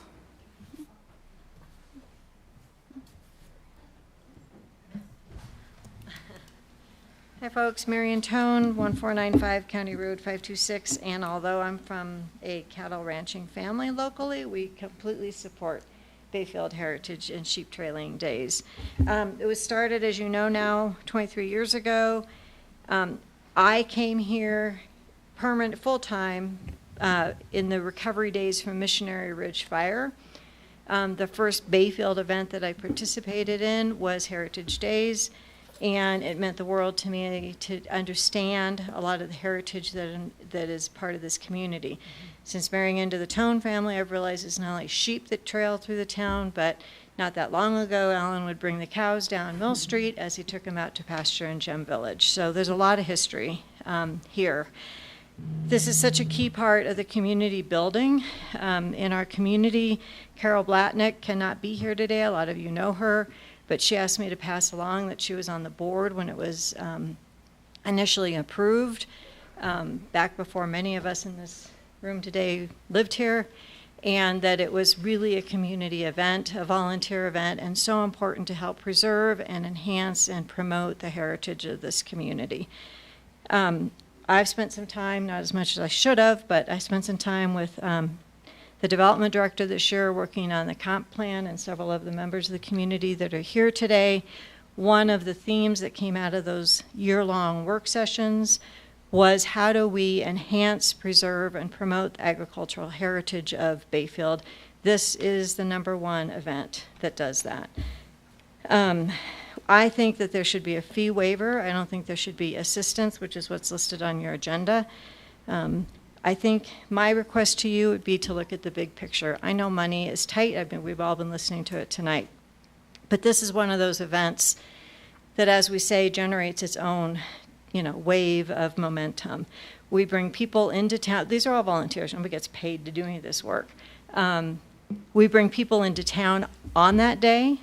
for the event itself. Those people are spending money on sales tax. Those people are spending money at the retail shops, at the restaurants, at the gas stations, and more importantly, they're looking around. They're looking around to see who the neighbors will be if they move here, if they bring their kids to live here, if they bring their parents to live here. They're looking around at what makes this community so special. So if you start looking at the big picture instead of just the dollars and cents related to opening the bathrooms or whatever on that day, I think you'll see that this is really a beneficial event without stifling it with a fee. Primary impacts, people come into town. Secondary impacts, the taxes that are generated. Third level impacts, because people say, hey, I want to live in a community that does this kind of thing. I keep telling you, make Bayfield special. We don't want to be Bayfield. We're 20% cheaper than Durango. We want to be Bayfield. Whether we're calling that where the stars shine bright or the heart of the Pine River Valley, we want to be Bayfield. And if you squelch this event, you're squelching the heart of Bayfield. I've seen advertisements, I've seen websites, I've seen blogs on 10K sites, on car collector sites, on Jeep enthusiast sites, on travel sites, everywhere all over the Durango websites. The Southern Ute Drum everywhere promotes this event. It really brings together the community, and I'll just say from personal experience, we see the alumni come back to Bayfield for Heritage Days. We see it for 4th of July too. But they come back to Bayfield for Heritage Days. Once they have little kids, they bring the little kids back with them. This is a real community builder. Please don't make it harder than it already is. Thank you.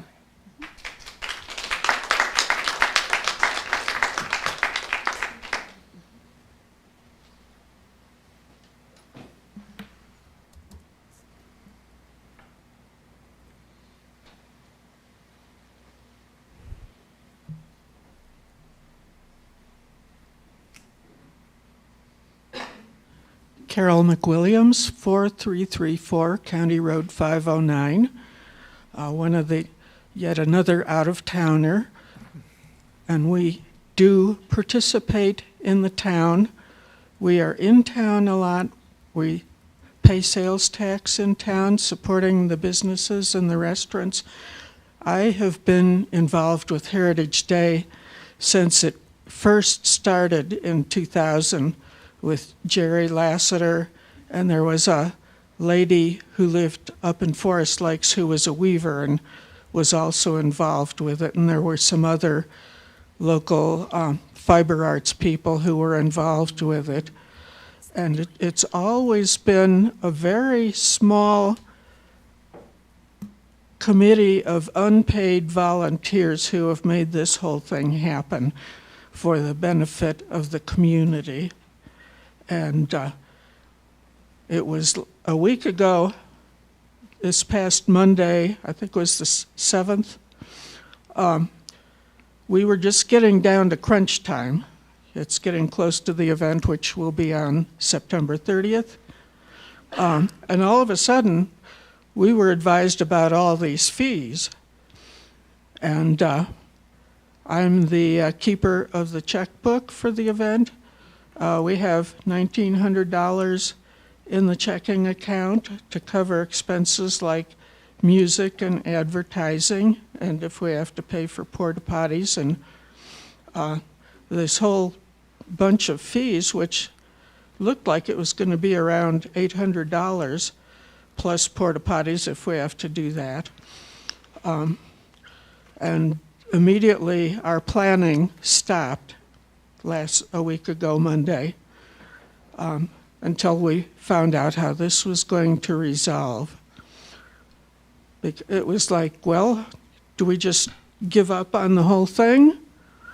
Or do we pay these fees and run the checking account down to zero and that's the end of it? Or what do we do? And so that's why we're here tonight. Thank you.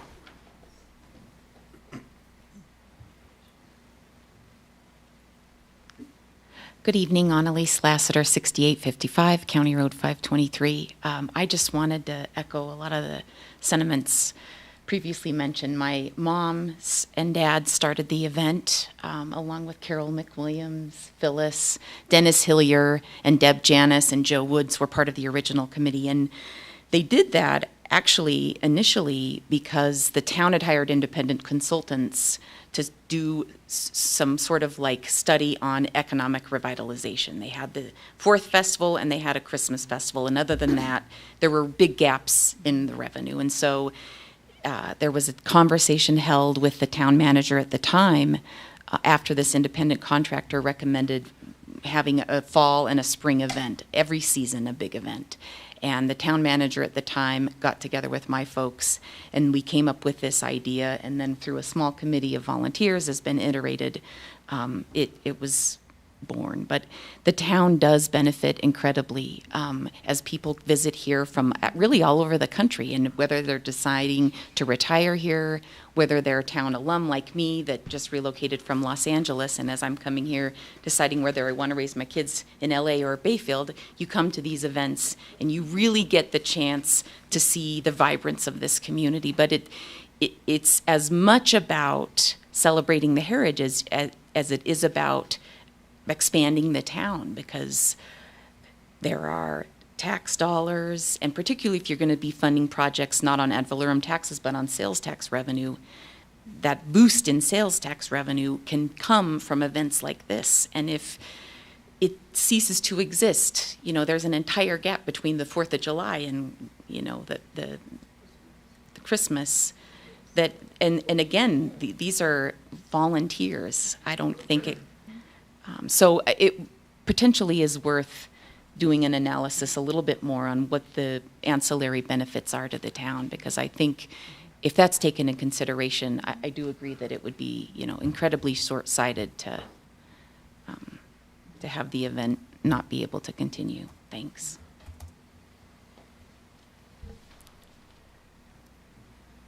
Hi, I'm Molly Orndorff. I live at 287 Meadows Circle. I actually wasn't even going to speak tonight, but just sitting here listening to everyone's comments. I just wanted to say that I'm originally from Pennsylvania. We moved out here 20 years ago, and the first time I was almost late for work because I got stuck in the sheep. I was like, where did we move to, and what is going on? And I was calling work like, wait, did I have a cell phone then 20 years ago? Maybe not. So I feel like that's what you think of when you think of Bayfield. You think of sheep everywhere, and then navigating around the poop the day after when they go through. And but I was sitting here thinking, we're trying to, like the park sales tax, I think is a great idea to fund, improving Joe Stevenson Park.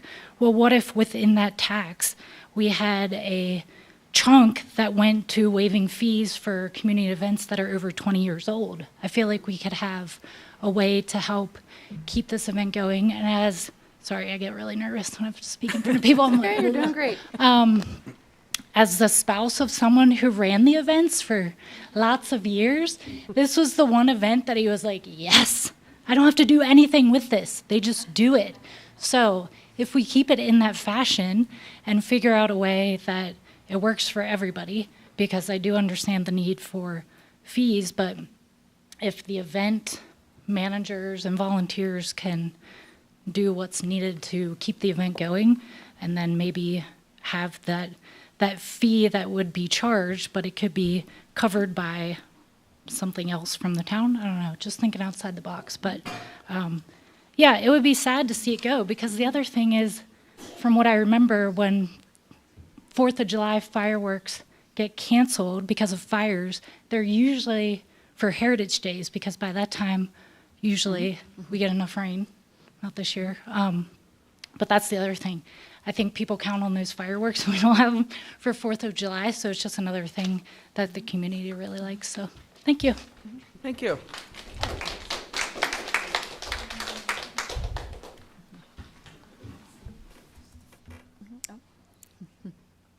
I'm Richard Grossman from 800 Hartwood Lane. Who here would like to adopt a sheep? You guys are in the minority, because there are hundreds of people who adopt sheep on Heritage Days. My wife and I belong to the local Rotary Club, and we allow people to make donations to adopt a sheep, and the red ram and the blue ewe, which are colored by J. Paul Brown or some associates, are the winners. That money is one of the largest money makers for our Rotary Club, and that money stays here to help folks here in Bayfield.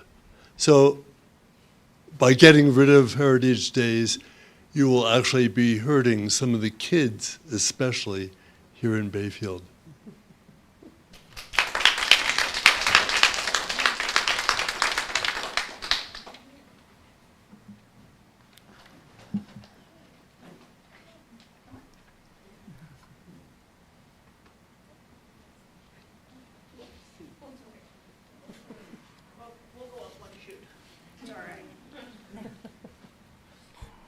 Do you want to talk? You want me to?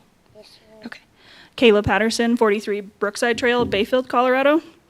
Thank you for the opportunity to keep this in your attention. I know it's been in your attention, so thank you again for hearing all of us.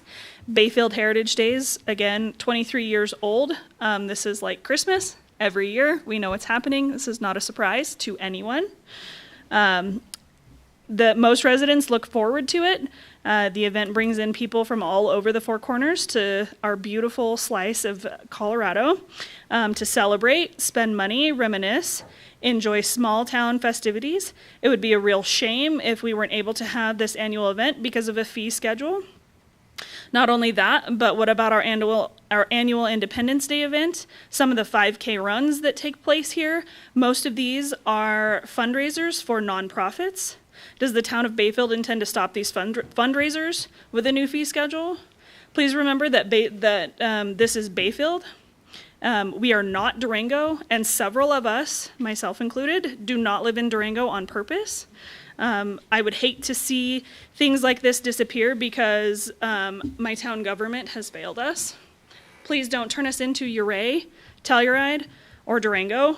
Again, we know that this event happens on a volunteer basis, and as mentioned multiple times tonight, the volunteers take care of this.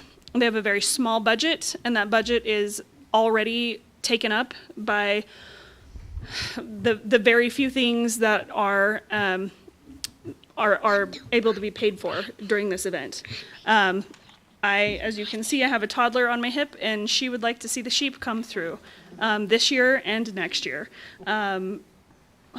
Promise that she's not going to let her jump on them, although she would like to try. So please keep this. If anything, we can grandfather this into Heritage Days. We can grandfather this into the town and to the cost. There's no reason for this event to cost the town money or to cost them money. Do you want to say something? Did you say I want to see the sheep? Oh, darn. Okay, thank you. Thank you. We wanted to hear from her. Anyone else? I'll turn it over to board discussion, but first I want to chime in. I just want to talk a little bit about kind of the history of these decisions that we've recently had to make. And, about 3 or 4 years ago, it got really cool to plow cars through little small town parades and mow a bunch of people over. And at the time, our Bayfield marshal said, that's not going to be us. It was happening in towns smaller than Bayfield. We said, we really need to up our security game. We need to invest in some barricades that don't blow over in the wind. So the town plunked down and bought some barricades, and according to our insurance and our safety of our citizens, we set up these barricades to ensure that, this doesn't happen in our town. Mm-hmm. Well, that takes heavy equipment to move them. It takes our staff time to set them up. They have to be filled with water. That's a water tanker that we bring out there. And a lot of these events are happening on nights and weekends. If you have a beer garden, same thing. We were using that cheap orange netting to designate the beer drinking area. Well, according to our liability, we had to up our game on that. So we had to invest in some hardcore barriers for, those kind of events. And you have a beer garden, you have to have some sort of security according to our insurance. So that's where we need patrol. You know, the timing was super unfortunate. I will admit that. This is something that we have looked into for the last 2 years. We said, man, these things are actually really costing us. And the board, at the direction of the board, we asked staff to start looking into what these events are costing the town. And so we've been having these discussions, and trust me, we all sit on nonprofit boards, we all put on events in the town. We had to go and hustle $4,000 to put on block parties. And it's gonna cost us double that next year if we wanna have block parties. You know, fortunately we got some great donations from local businesses. But yeah, I hear you. It's gonna affect us, but it is our responsibility as a board to look at the financials of this town. And we were taking a huge hit doing these events. I don't wanna see this event go away. I wanna figure this out. I just also, my phone number is on my business card. My personal cell phone number is in the hallway, and feel free to call me. Before you go on Facebook, before you say that we have some sort of agenda and we want to ruin the heritage of our community, not true. It could have been a simple phone call. We have money set aside in our nonprofits that we can't even get rid of right now. We could very easily have solved this problem had somebody just called, but I agree the timing. We did not personally pick on Heritage Days and say we want to squash this event. It just happened to be the timing when we got this fee structure figured out. So this is a discussion for the board to talk about how do we resolve this. We understand the importance of this in our community. We understand the sales tax boost that this brings to our community. I love the sheep. I go down there. I participate in this event. I've spray painted the sheep. Yeah. So, like I said, let's have a conversation. Let's figure this out. There's ways around it. But we just kind of felt a little attacked that this was some sort of agenda, that we were trying to ruin this event. And so I encourage, and I mean, we can look at it right now. We're the board. We can make this decision to move forward and not just, I don't want to just waive those fees, but I think we can allocate the money that we have set aside in our budget to offset or even help with those costs above and beyond the 800 and, what was it, $4 that were? Yeah. 850 with the deposit. It was like 854 approximately. But in return, every event that comes through, whether it's a beer garden, a block party, there is an application process that has to be filled out, and it's not just because we love paperwork. There is a legal reason we ask everybody to fill these out. We don't have a parade route. We don't have a drawing, a concept. I mean, I had to fill it out for the Chamber of Commerce, and I was almost late doing that. We almost didn't have a beer garden, so that was on me. But, I mean, can I have staff talk about what that entails and why we need that? There's a lot of things that entail with that and the legalities. One of them today, I did mail off the special liquor license again today. That right there is a $100 cost. Okay, now we charge $10 for that, but it's $100 on our end. And public safety is the #1 concern. So when you turn in these special event forms, we have to have a parade route. We have to see where traffic needs to be stopped. We have to know on the impact on the other county and state entities' roads as well. I think Chief can speak to that a little bit more. And then, yeah, we have to have 2 officers on patrol at the same time. And then, yeah, and then the fee schedule is 2, and the quote that I did say included opening the parks and having a park and rec staff on call to help with that situation, to do the cleaning, make sure the trash is picked up, things like that. And it also include public works, putting up the barricades, taking them down, and helping out with that as well. But the maps and things that are missing out of those, it's mostly public safety concerns. And so the other thing that is happening across the nation is that all parades require insurance. Our 4th of July parade is insured by our insurance company. If for some reason I'm not aware that Heritage Days has insurance for their parade, if something happened in that parade, you know, it has happened before, a horse gets out of control or whatever happens, And Heritage Days, they're not going to come after Heritage Days for their insurance. They're going to come after the town. So these are not expenditures that we're taking lightly. I think every staff member here wants to have Heritage Days go on. I think the thing is that we look at our own budget and like we can't afford certain things in our budget, but we're trying to and we want to cover this. It's just the matter of the risk that we're also taking in addition to staff being on when typically they would be on their time off. What did you figure on that? I'd like to comment. Yeah, the public comment section is closed. This is a discussion with the board now. So we're gonna, sorry about that. What was left over on that grant? It was said that 3,200 has been used of the grant. Is that so? I actually have $4,700 that was used. I just need to go back and there must have been the $1,500 for the women's resource. It was put in the wrong bucket. Okay. Gotcha, okay. So it's $4,700. So we have 5,300 remaining. That's yes. Katie, or even it could be Mr. Goldman. So when we're talking about moving barricades and the volunteers come out, what would the liability be to the town if the volunteers can't do some of these tasks that we're talking about, correct? Because this is barricades for the parade, putting out the signs. Those are all town activities that we would be covered if there was an issue or if someone pulled a back muscle or something like that. So we can't have volunteers do some of this work. It does need to be town staff. Is that a fair, correct statement?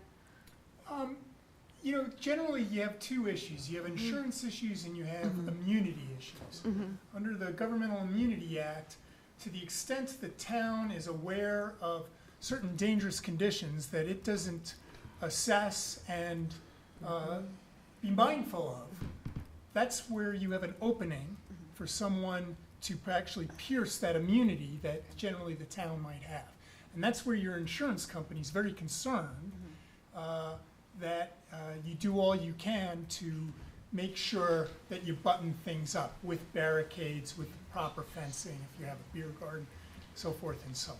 So to the extent that you can ensure or make sure that volunteers are doing things correctly, that's fine. But to the extent that it's better to have trained personnel doing certain things, that may be better. But it's a judgment call in many respects. With a completed application. Katie, I have another question about vendors.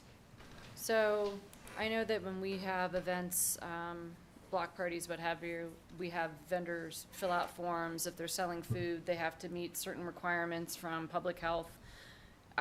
I don't know how are these vendors aren't going through the town, they're going through the Heritage Days group. How are we ensuring, or how is that ensured that they're selling food that is safe? We're not. Okay. It would be up to them. That. Okay. And like I said, if we're not taking the proper steps on our property, I've just been in these positions too long. They don't go after a nonprofit that has $1,900 in their checking account. They're going to come after the town if we haven't done, our diligence to protect the public. So I would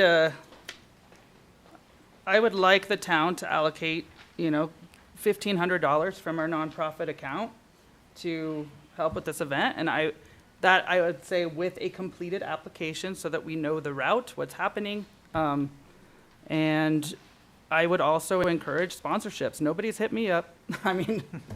I sponsor everything in this town. I haven't gotten a phone call. I'd be happy to write a check for Heritage Days. So, and a complete application for the grant, so we don't set. Well, that's what I'm saying. We're waiving that and just. Okay, gotcha. And I would like to include that for this year only. These are not, from everybody, or almost everybody that stood up, said, don't take Heritage Days from us. We're not taking it from you. We made some really tough choices on how we were going to structure fees and how we were going to increase fees and how we were going to make it fair for everybody in town. And safe. And this is this is my favorite event of the year. There's probably not very many Bayfield people that would argue with that. But we are supporting it like we're supporting a lot of other activities in town that we can't afford anymore. It's like telling your kids, we can't get you the big present for Christmas. So please, please don't take it like this is an attack on Heritage Days. It's not. It's being fiscally responsible for our town. And it's very unfortunate timing. And I think we are trying to participate in a way that we can help you. We know it's late. We know how much work goes into this. But I just feel like I'm not trying to take Heritage Days away. And I felt that message very strongly. And I'd appreciate if you just would help us to share that with the community. Yeah, it felt slightly like an attack on the board, whereas all we had to do is have a conversation, like the mayor said. We actually have more money than the $800 in the fees that we're willing to put towards this event to cover those costs. And 3 of us are on the chamber, and this impacts the block parties that we do too, and we voted on this, and if it impacts the Rotary, we got a Rotarian on our board. So these are all things that it was definitely not something that was specific towards one event. We voted on something that impacts the events that we're also a part of because we've added additional security and this is staff time. Yeah, I'm so glad that everyone, I mean, I'd be happy to come down and volunteer my time during Heritage Days. I volunteer my time to do things for the chamber. I feel like I volunteer my time to be fiscally responsible and plan for the safety of the town and the safety for all of your attendees at these events. We love these events. I remember I've been here for 8 years, and I remember the first time the sheep are out, and I didn't know what the heck was going on. And there's still people in this town who don't know what's going on, and that's unfortunate. And so, I mean, hopefully this was another way to get the word out about Heritage Days, but we want to support you, but instead of you hear about something and then it turns into a social media attack, all it had to be was a conversation, and here we are solving this problem. Now, we're not solving it, the money part for next year, but as the mayor said, and Brenna, I mean, we're having to raise money for the block parties, which also is something that provides entertainment for the town. I know it's not a heritage thing, but it's something that provides, something once a month in the summer between, 4th of July and then the end of the year. But we're so happy to have this, and we have a solution for this year. So there's no taking this away. It's going to continue to go on as long as this group wants to continue it. Mm-hmm. I would also like to say, and I think all of us are aware of what the economics have been in the last year and how they've changed from 2022 to currently, and even maybe all the way back to 2020. 9% inflation, how often does that happen in our lifetimes? Rates just skyrocketing really super fast. How often does that happen? I mean, there have been higher rates in our lives, but not where they moved from one point to another as fast, as high as they have. You can't get certain things because of supply issues. Those are still happening. What's going on in our economy affects the town as well. Please keep that in mind when you're thinking about how we have to manage our budget.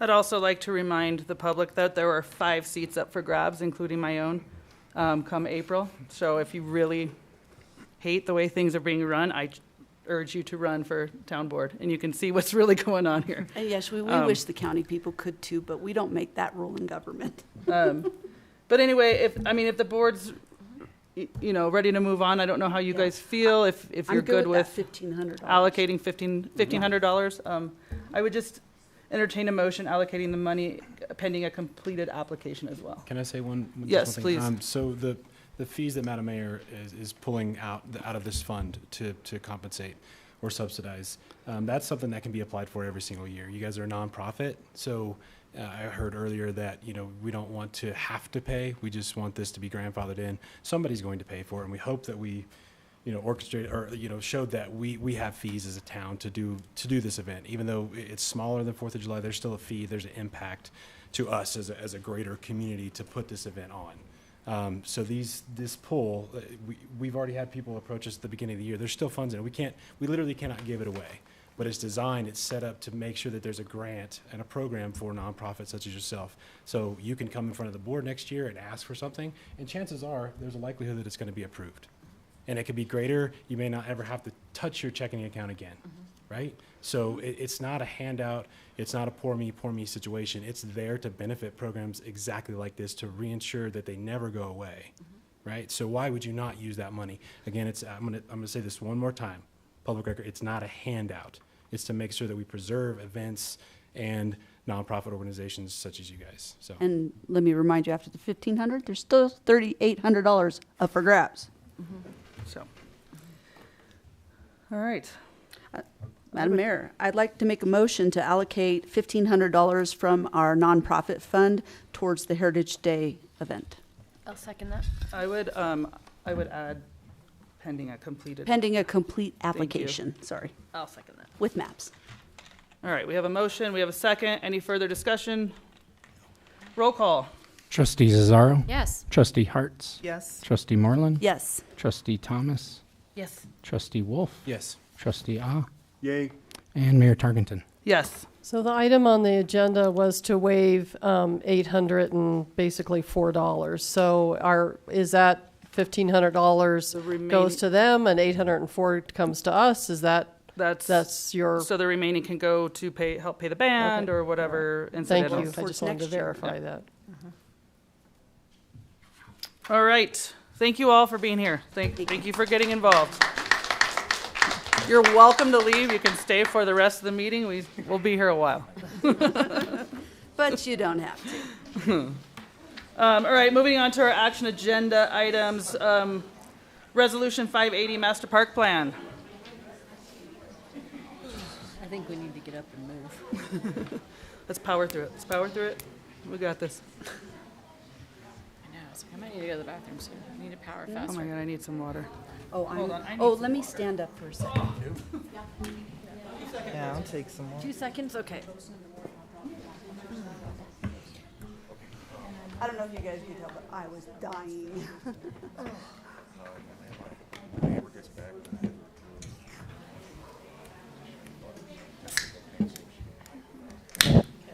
That's better than the 50. Good to see you, Carol. I feel like it's been a while. How are you? Go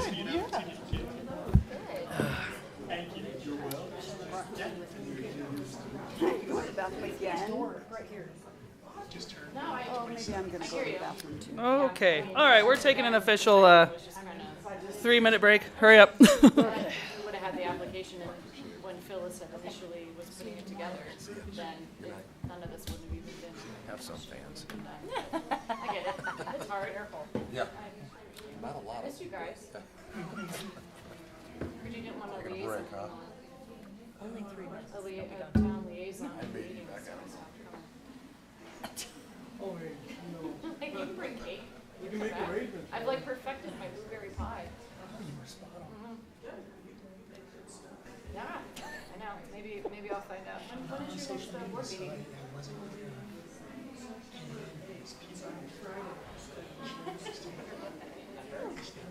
I'm not really on social media either, but I'm Yes, I'll be there. 35-year resident, so I'm taking up. You could just hear it. So what we started to do with some of the other events, even in May, is we started participating with them in the planning process. Yeah, actually, I'd written down, I had it on my calendar. Not this. Cool. So you guys are doing a barbecue, like a cookout or a summer? And our plan is very generous, chief. Okay. Well, cool. Well, I'll definitely see you guys. I'm in charge of that. Thank you for being here. When I was making pie. Corey kind of down there. Corey, emergency manager, was at a collision in Mingus on Wednesday. Oh, She's shoot. okay, but her car was not. I was like, You should get your cottage license and start selling them. FYI. Can I get on the membership? Yes. Start acquiring insurance. When I get my new kitchen, correct me if I'm wrong, but the people, they have to have their I just know it just will license for the happen. county to be at the church, And it may right? be a small I know thing. San Juan Basin Health goes in there and checks them, but they have to have a business license through the county, right? County doesn't require a business license. Oh, that's right, that's why they, okay. But San Juan Basin Health cracked down on everybody there. Yeah. Yeah. Yeah, because they don't want to have a town business license. We require it to sling your goods in the town. They have their, I mean, they're all So restaurants. we They had all a have their. volunteer, I don't know what he was doing. Well, they have to have their Games in business Park license City. through. So somebody might have to save time. I forget what else, like Yeah, busted so when his arm, someone I don't know, comes to arm or get a hand block or party something like that. application, they do have And to get a he business sued the license Field if of they don't Dreams and But then, in the county, they don't require. Nobody it. cares and then about went their after arena? the town. We had a mob in here And it for was, and the thing is, planning it wasn't commission, it was necessarily, I passed think he for the arena. lost his to the immunity, county or next time about whatever he tripped requiring over. We was listened kind to of all his of fault them or whatever till else. But 9:30. somehow Yes. he, That'd be a lot of work. That'd be a whole the department. Immunity Act and. It's not our problem, it's their problem. They're not gonna do it that easily. And those dang attorneys. All right, where are we? Where's everybody? Let's do this. I know, there'd be good doorway there. It probably is. Yeah, and he was a dentist, so he just thought he knew the whole insurance game. And it was just. Doesn't he have?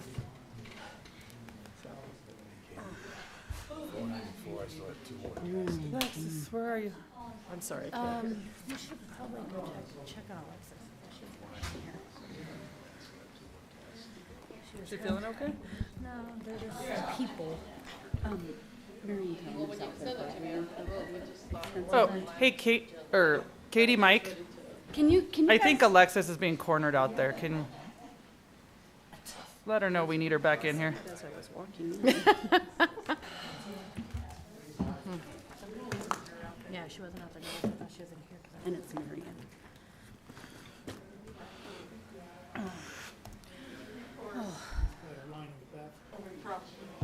We're waiting on you, come on. Here we go. I sent the big dogs after you. I Oh, was save trying you. to save you. All right, guys, we're gonna power through the rest of this. I won't even go. You don't even want me to start with that one. Well, you can't save 5 minutes in. What do we need? You can't really save 5 minutes. We all ready? No, I was just trying to be like, hey, we gotta go in there, and you're like, no, not instead of like, oh yeah, okay, come. Okay, No, I was trying to. Justin, we good? We're good. Okay. All right. Action agenda 5A. Did you make it? We have our park master plan. Open for discussion. Comments, questions?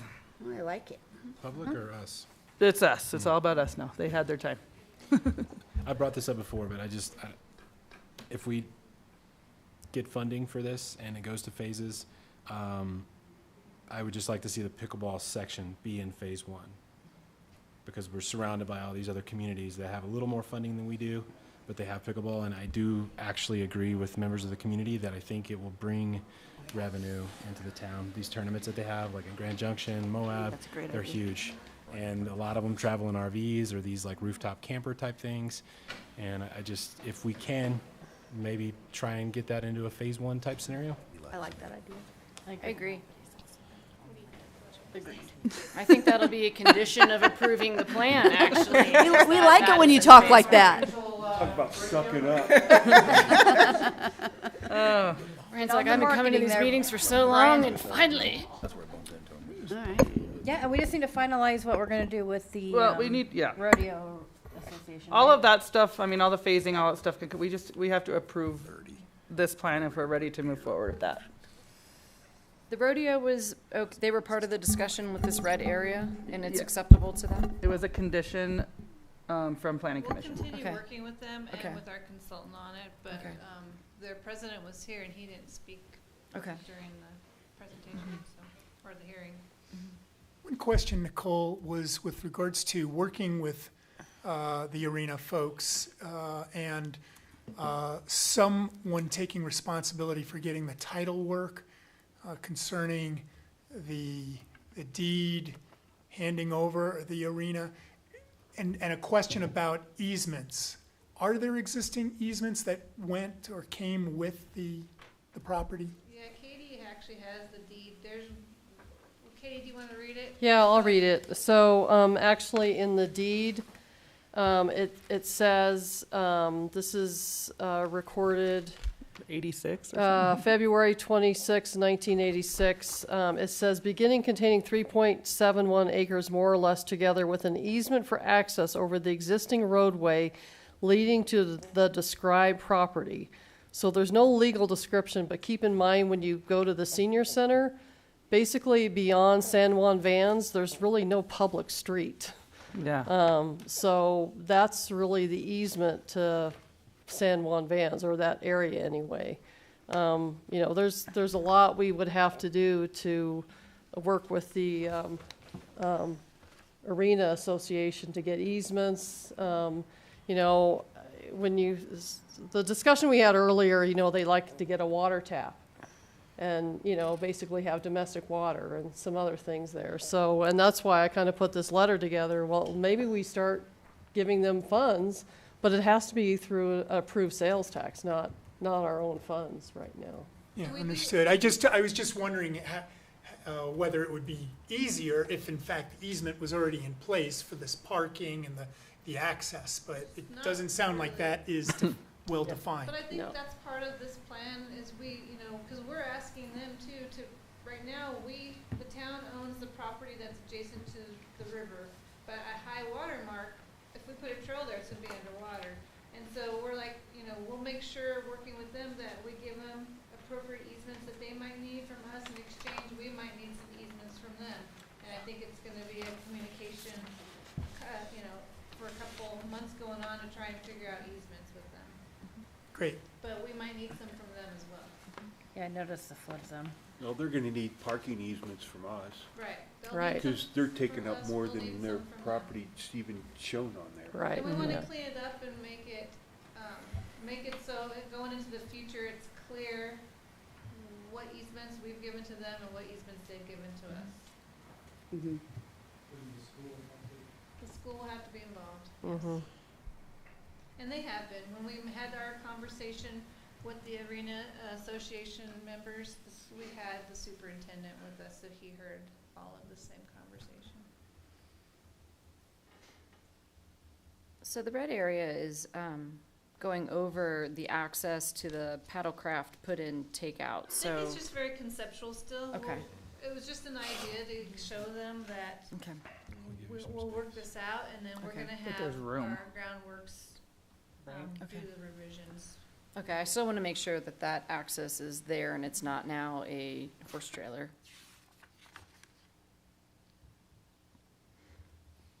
Well, and the trail will be right there too, so Mhm. you're gonna have that access as well. But, you know, maybe it is shared access. Mhm. And have river put in and take out and Mhm. maneuvering for vehicles. Like, you know, Durango does that at Santa Rita. Mhm. All the rafting vehicles can maneuver in that same place that a private person can also take Okay. in and put out, so. How does, so there's a ton of parking. What does overnight parking look like, or what? Do we want overnight parking? No, not at No, all. I don't think want you there do. to be like people camping out in their car in No. the parking We'd lot, be- so what does that? We'd be patrolling it, but Okay. in this case, we don't have to go down South Street to look at it. They can come off Bayfield Yeah. Parkway right across from Town Hall. Much and more take a convenient. drive through They there can and catch 'em just keep before they going. Okay, okay. Split. I think overnight parking for events We could be a don't good allow, revenue maker. we don't allow At some camping point. in our parks. Okay. That's a town ordinance. Okay. Yeah, that was what the Brewfest was trying to do, get us to prove that, but no go. Okay. Do you need a motion? Yes, we do. Madam Mayor, I'd like to make a motion to approve Resolution 580, Park Master Plan. With the following Including the findings. following findings, A, B, and condition 1. Action A. All right, we have a motion on the floor I'll second that. and a second. Any further discussion? Roll call, please. Trustee Cesaro. Yes. Trustee Hartz. Yes. Trustee Moreland. Yes. Trustee Thomas. Yes. Trustee Wolf. Yes. And Trustee Ah. Yay. And Mayor Tarkington. Yes. Resolution 581, sewer fund. Yeah, so you'll see the resolutions that are referred to in Resolution 581. There are 291, the original loan to decommission the sewer lagoons. It was a loan from the general fund to the sewer fund. And then last year, we were told by the auditor basically that we needed to, if we were going to move that repayment to the housing fund, that we had to have another resolution. So we quickly put a resolution together. The auditor took a look at it. They said that, yeah, it looks fine. And now this year they came back and said, you know, why don't you just pay off, why doesn't the sewer fund just pay off the loan completely back to the general fund? Keep in mind that interest is revenue. The debt payment is not. It basically is capitalized. So, I think this would be cleaner. I did send this to Kelly Jones Mesco, and she did respond. She just said, I think that this looks good and consistent with what we had previously discussed. And it would be a little bit easier just to get this paid back from the sewer fund to the general fund. There is cash in the sewer fund. I don't think we're going to need a budget supplement on this, but we'll know more probably at the end of September. So. All right, any questions? We need a motion on the floor. Madam Mayor, a motion to approve Resolution 581. Can I get a second? I'll second. Roll call. Trustee Cesaro. Yes. Trustee Hartz. Trustee Moreland. Yes. Trustee Thomas. Yes. Trustee Wolf. Yes. Trustee Ah. Yay. And Mayor Tarkington. Yes. What is a finally early payoff? Is that meant to be final early payoff? Yeah. Yeah. Okay, I was just like, I'm like staring at this like, how, am I not understanding Oh, that? thank you. Thank you. You saw that I've too? been doing the same thing. Well, the Something's final not payment right would have there. been in 2030 something. So. All right, resolution 582, housing development fund. So this is where we have, you'll look at the financial statement, we have $11,000 in the negative in the housing fund. All funds should be positive cash. And so I'm asking in this resolution, is to transfer $100,000 from the general fund to the housing fund. In a lot of ways, the auditor looks at the housing fund and the equipment fund basically as part of the general fund. But there's a lot of unique differences between the equipment fund and the housing fund that are not necessarily associated with, running the senior center and police protection and things like that. So this is basically just be a transfer, once those houses are built. And I want to make sure that the finance director keeps track of those transfers.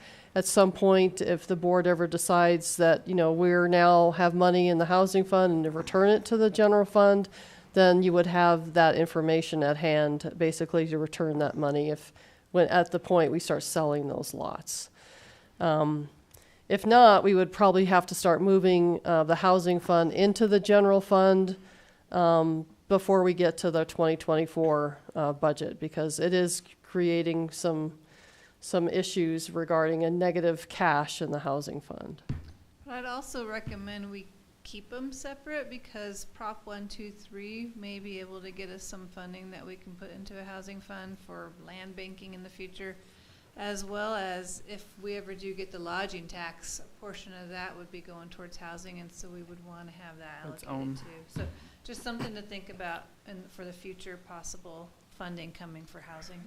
I want to make sure I'm not just losing my mind because we're all exhausted from this last 2 days. So we're taking the money from the sewer fund of $260,000, putting it into the housing fund. So No. No? Putting into the general fund. Into the general fund. Repaying the loan entirely, early payoff. Mhm. Okay, from general fund. And then we're going to take it from the general This is fund? completely Yeah, separate. I'm just trying to figure out where this is going, because I thought we were just covering that $100,000 shortfall with the last resolution. So I'm just. No, that was a loan. Paid off a That loan. loan, so Yeah. it's going back to the general fund. Right. Okay, sorry, I read that wrong, and so then we're Well, the gonna- housing is in there because at one point we were gonna, the payment was gonna go back into the housing fund and the, Okay. I don't know, we. Okay, so then now yeah, we're gonna move yeah. 100 from general. Yeah, and I Got it, okay. apologize for this. We seem to do, would really like to have an audit, draft by the end of May or sometime in the middle of June instead of the middle of July, because we just knee jerk every time we get to the end of the audit approval. I got it now, I just missed a step in my No brain right worries. there. Okay, I get it now. So we'll transfer 100 out of what we're, okay. Got it. No more questions for me. Madam Mayor, I'd like to make a motion to approve Resolution 582. Second. All right, roll call, please. Trustee Cesaro? Yes. Trustee Hartz? Yes. Trustee Moreland? Yes. Trustee Thomas? Yes. Trustee Wolf? Yes. Trustee Ah? Yay. And Mayor Tarkenton. Yes. Moving on to ordinance 494. So I don't think this is ready for adoption. I got it from Chief Hogue, and I thought maybe that was what the goal was, is to put it on this agenda. I don't think it's ready. I would say basically just table it until it is ready versus He'll having give us the full explanation next time. discussion. I mean, yeah, I'm intrigued, so I'm just. Recently, we've had 2 issues with sex offenders in town. And where I was the sex offender coordinator for the department, so I know the law pretty well. And Alabama law and Colorado law are very, very similar. But the only difference. There you go. I don't know that sentence has ever been uttered in a public. Now it's on the record. Colorado does not have a prohibited residency law like most states do. But Colorado does allow municipalities to create prohibited residencies. So recently, we've had issues with 2 of them. One we just got felony warrants on. He was picked up yesterday unbeknownst to him, and he is now in jail, and he's going to stay there for hopefully for a while. The other one, there's other issues that when I did the research and on this, I noticed that the town of Bayfield has 12 registered within our city limits. 9 were charged outside of the state and moved here. Only 3 have lived in the States and got charged within the state. So I've been questioning why we haven't, Mancos has a ordinance on it. Several of them in the Front Range have ordinance on it prohibiting residencies. So we worked out what we're trying to do is do 1,000 feet from Schools, parks. Facilities, public parks, recreation centers, schools, both public, private, and parochial, charter, or other schools. By doing that, we're gonna move them, or not allow them to live within 1,000 feet from those places where children congregate. The ones that currently live here will be grandfathered in, but we have to do 2 more steps to make it so it's not so restrictive that they can't live here, because that's against the law, we'll get sued.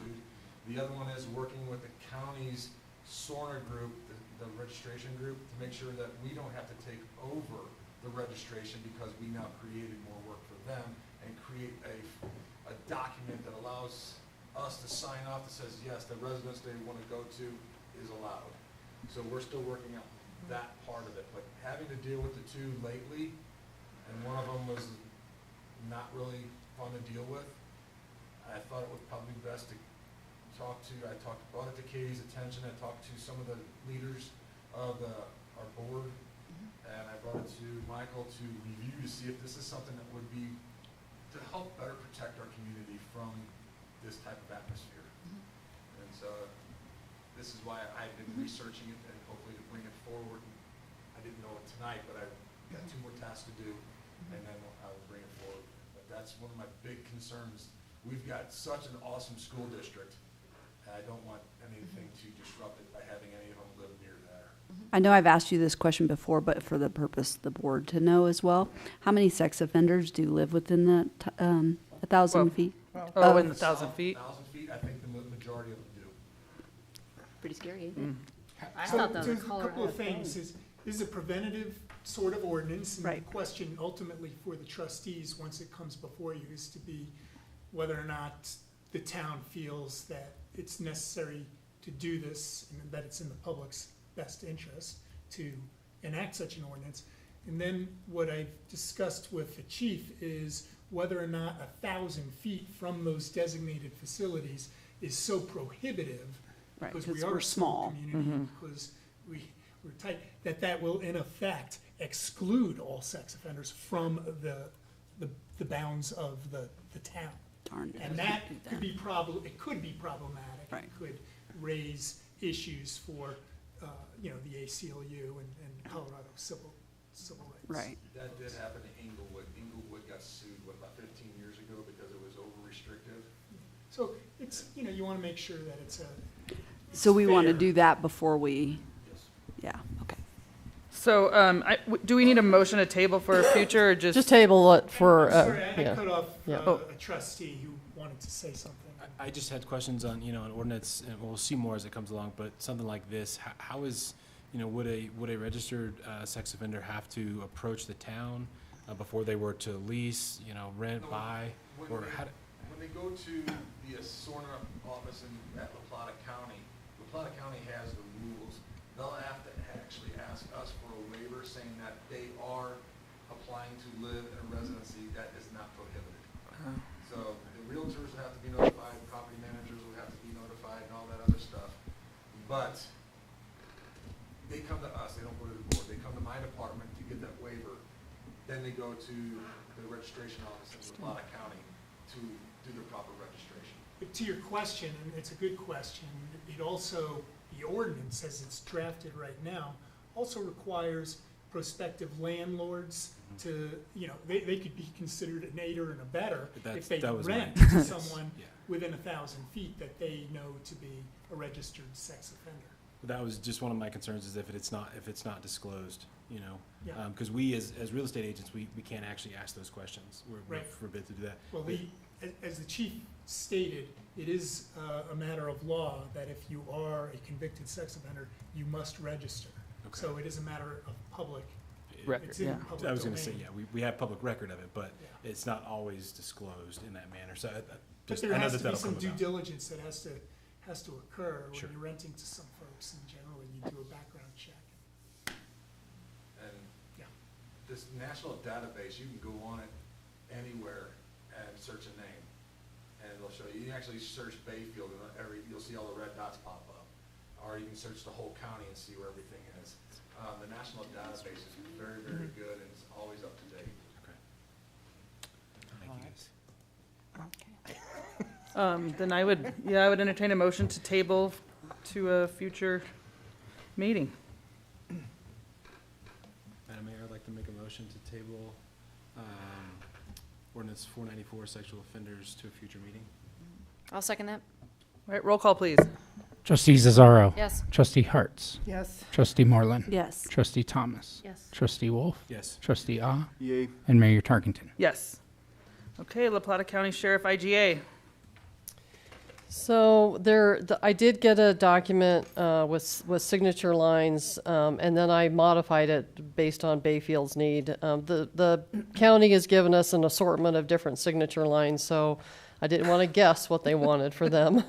But I did make some modifications. It's not in the packet, but I do have a different document that I got after the packet was released or sent out. The only thing I would like to see is, if for some reason you're fully staffed and then you're not fully staffed, is there any way we could consider like a pause clause, or? I think once we get fully staffed, we end it. Okay, all right, it's fine. All right. But they're just a couple modifications. They're mostly just textual things. It does not, and I don't know, Town Attorney Goldman, if you went through this. I've not reviewed it, and I'm just noticing, again, there's the cost to the town of Bayfield of Right. $47,000 per year for these services. No, but I'd like an opportunity to review Yeah, it. and we can just send it, basically in a review by the town attorney. adding the signature lines, and I'll send you the newest one, not this one. Any text amendments that need to be done for your approval. I'd like to make a motion to authorize Mayor Tarkington to execute the agreement after town attorney review and completion of the agreement. Second. All right, roll call. Trustee Cesaro. Yes. Trustee Hartz. Yes. Trustee Moreland. Yes. Trustee Thomas. Yes. Trustee Wolf. Yes. Trustee Ah. Yay. And Mayor Tarkington. Yes. East Court sewer alignment. Corey, I'm going to let you talk about this one. Okay, so as you all know, we went through a formal bidding process, and at the last hour of the opening bid, we got 0. Nobody put in a bid, so we reached back out to our engineer, SGM, and they reached out to 3 different contractors that we've all worked with, TRC, Ramco, and CRG.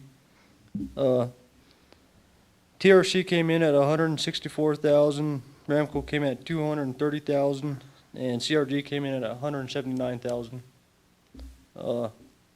It's staff and our town engineer SDM's recommendation that we award this project to TRC.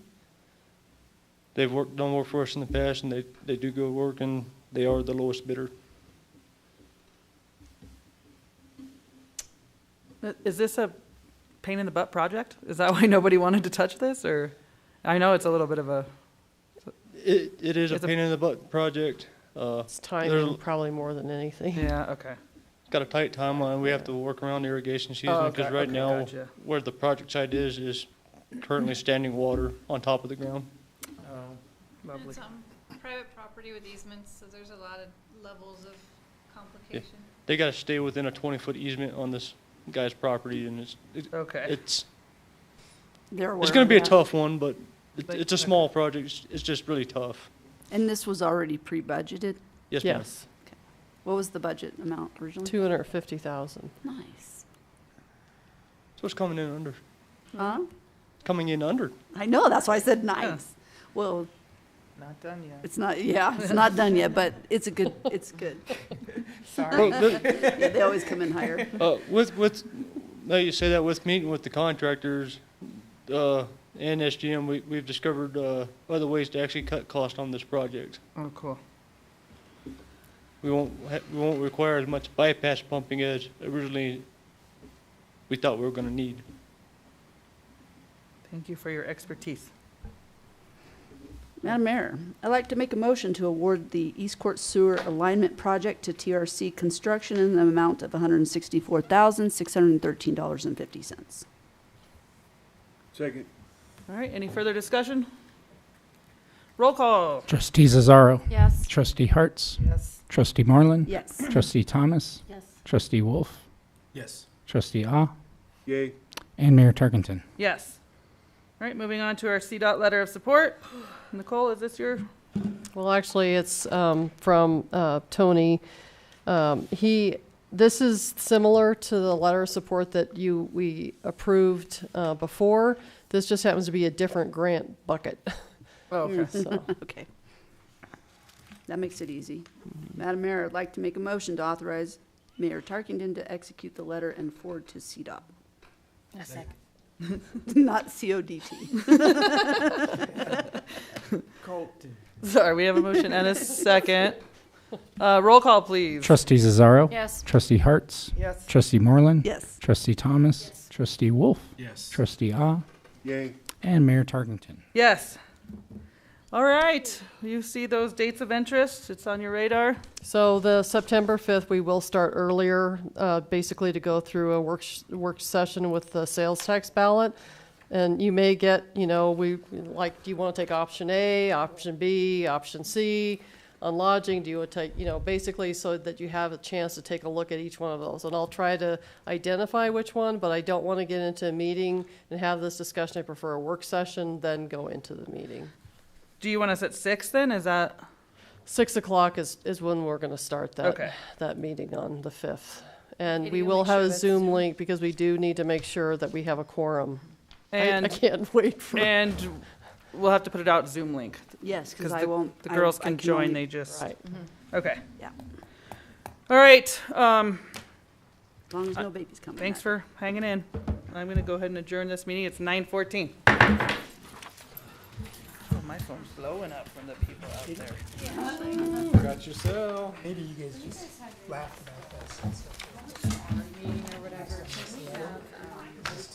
Oh, she just attacked me out there and she said, don't. Yeah, that'll be on our discussion. 100% would, and I'd also like to know why Durango Or is this to people paused who on it. judge? I don't know, but that was not what I was saying. No, I was, yeah. Okay. And then the other one, I was like, There's a lot of references. She's just a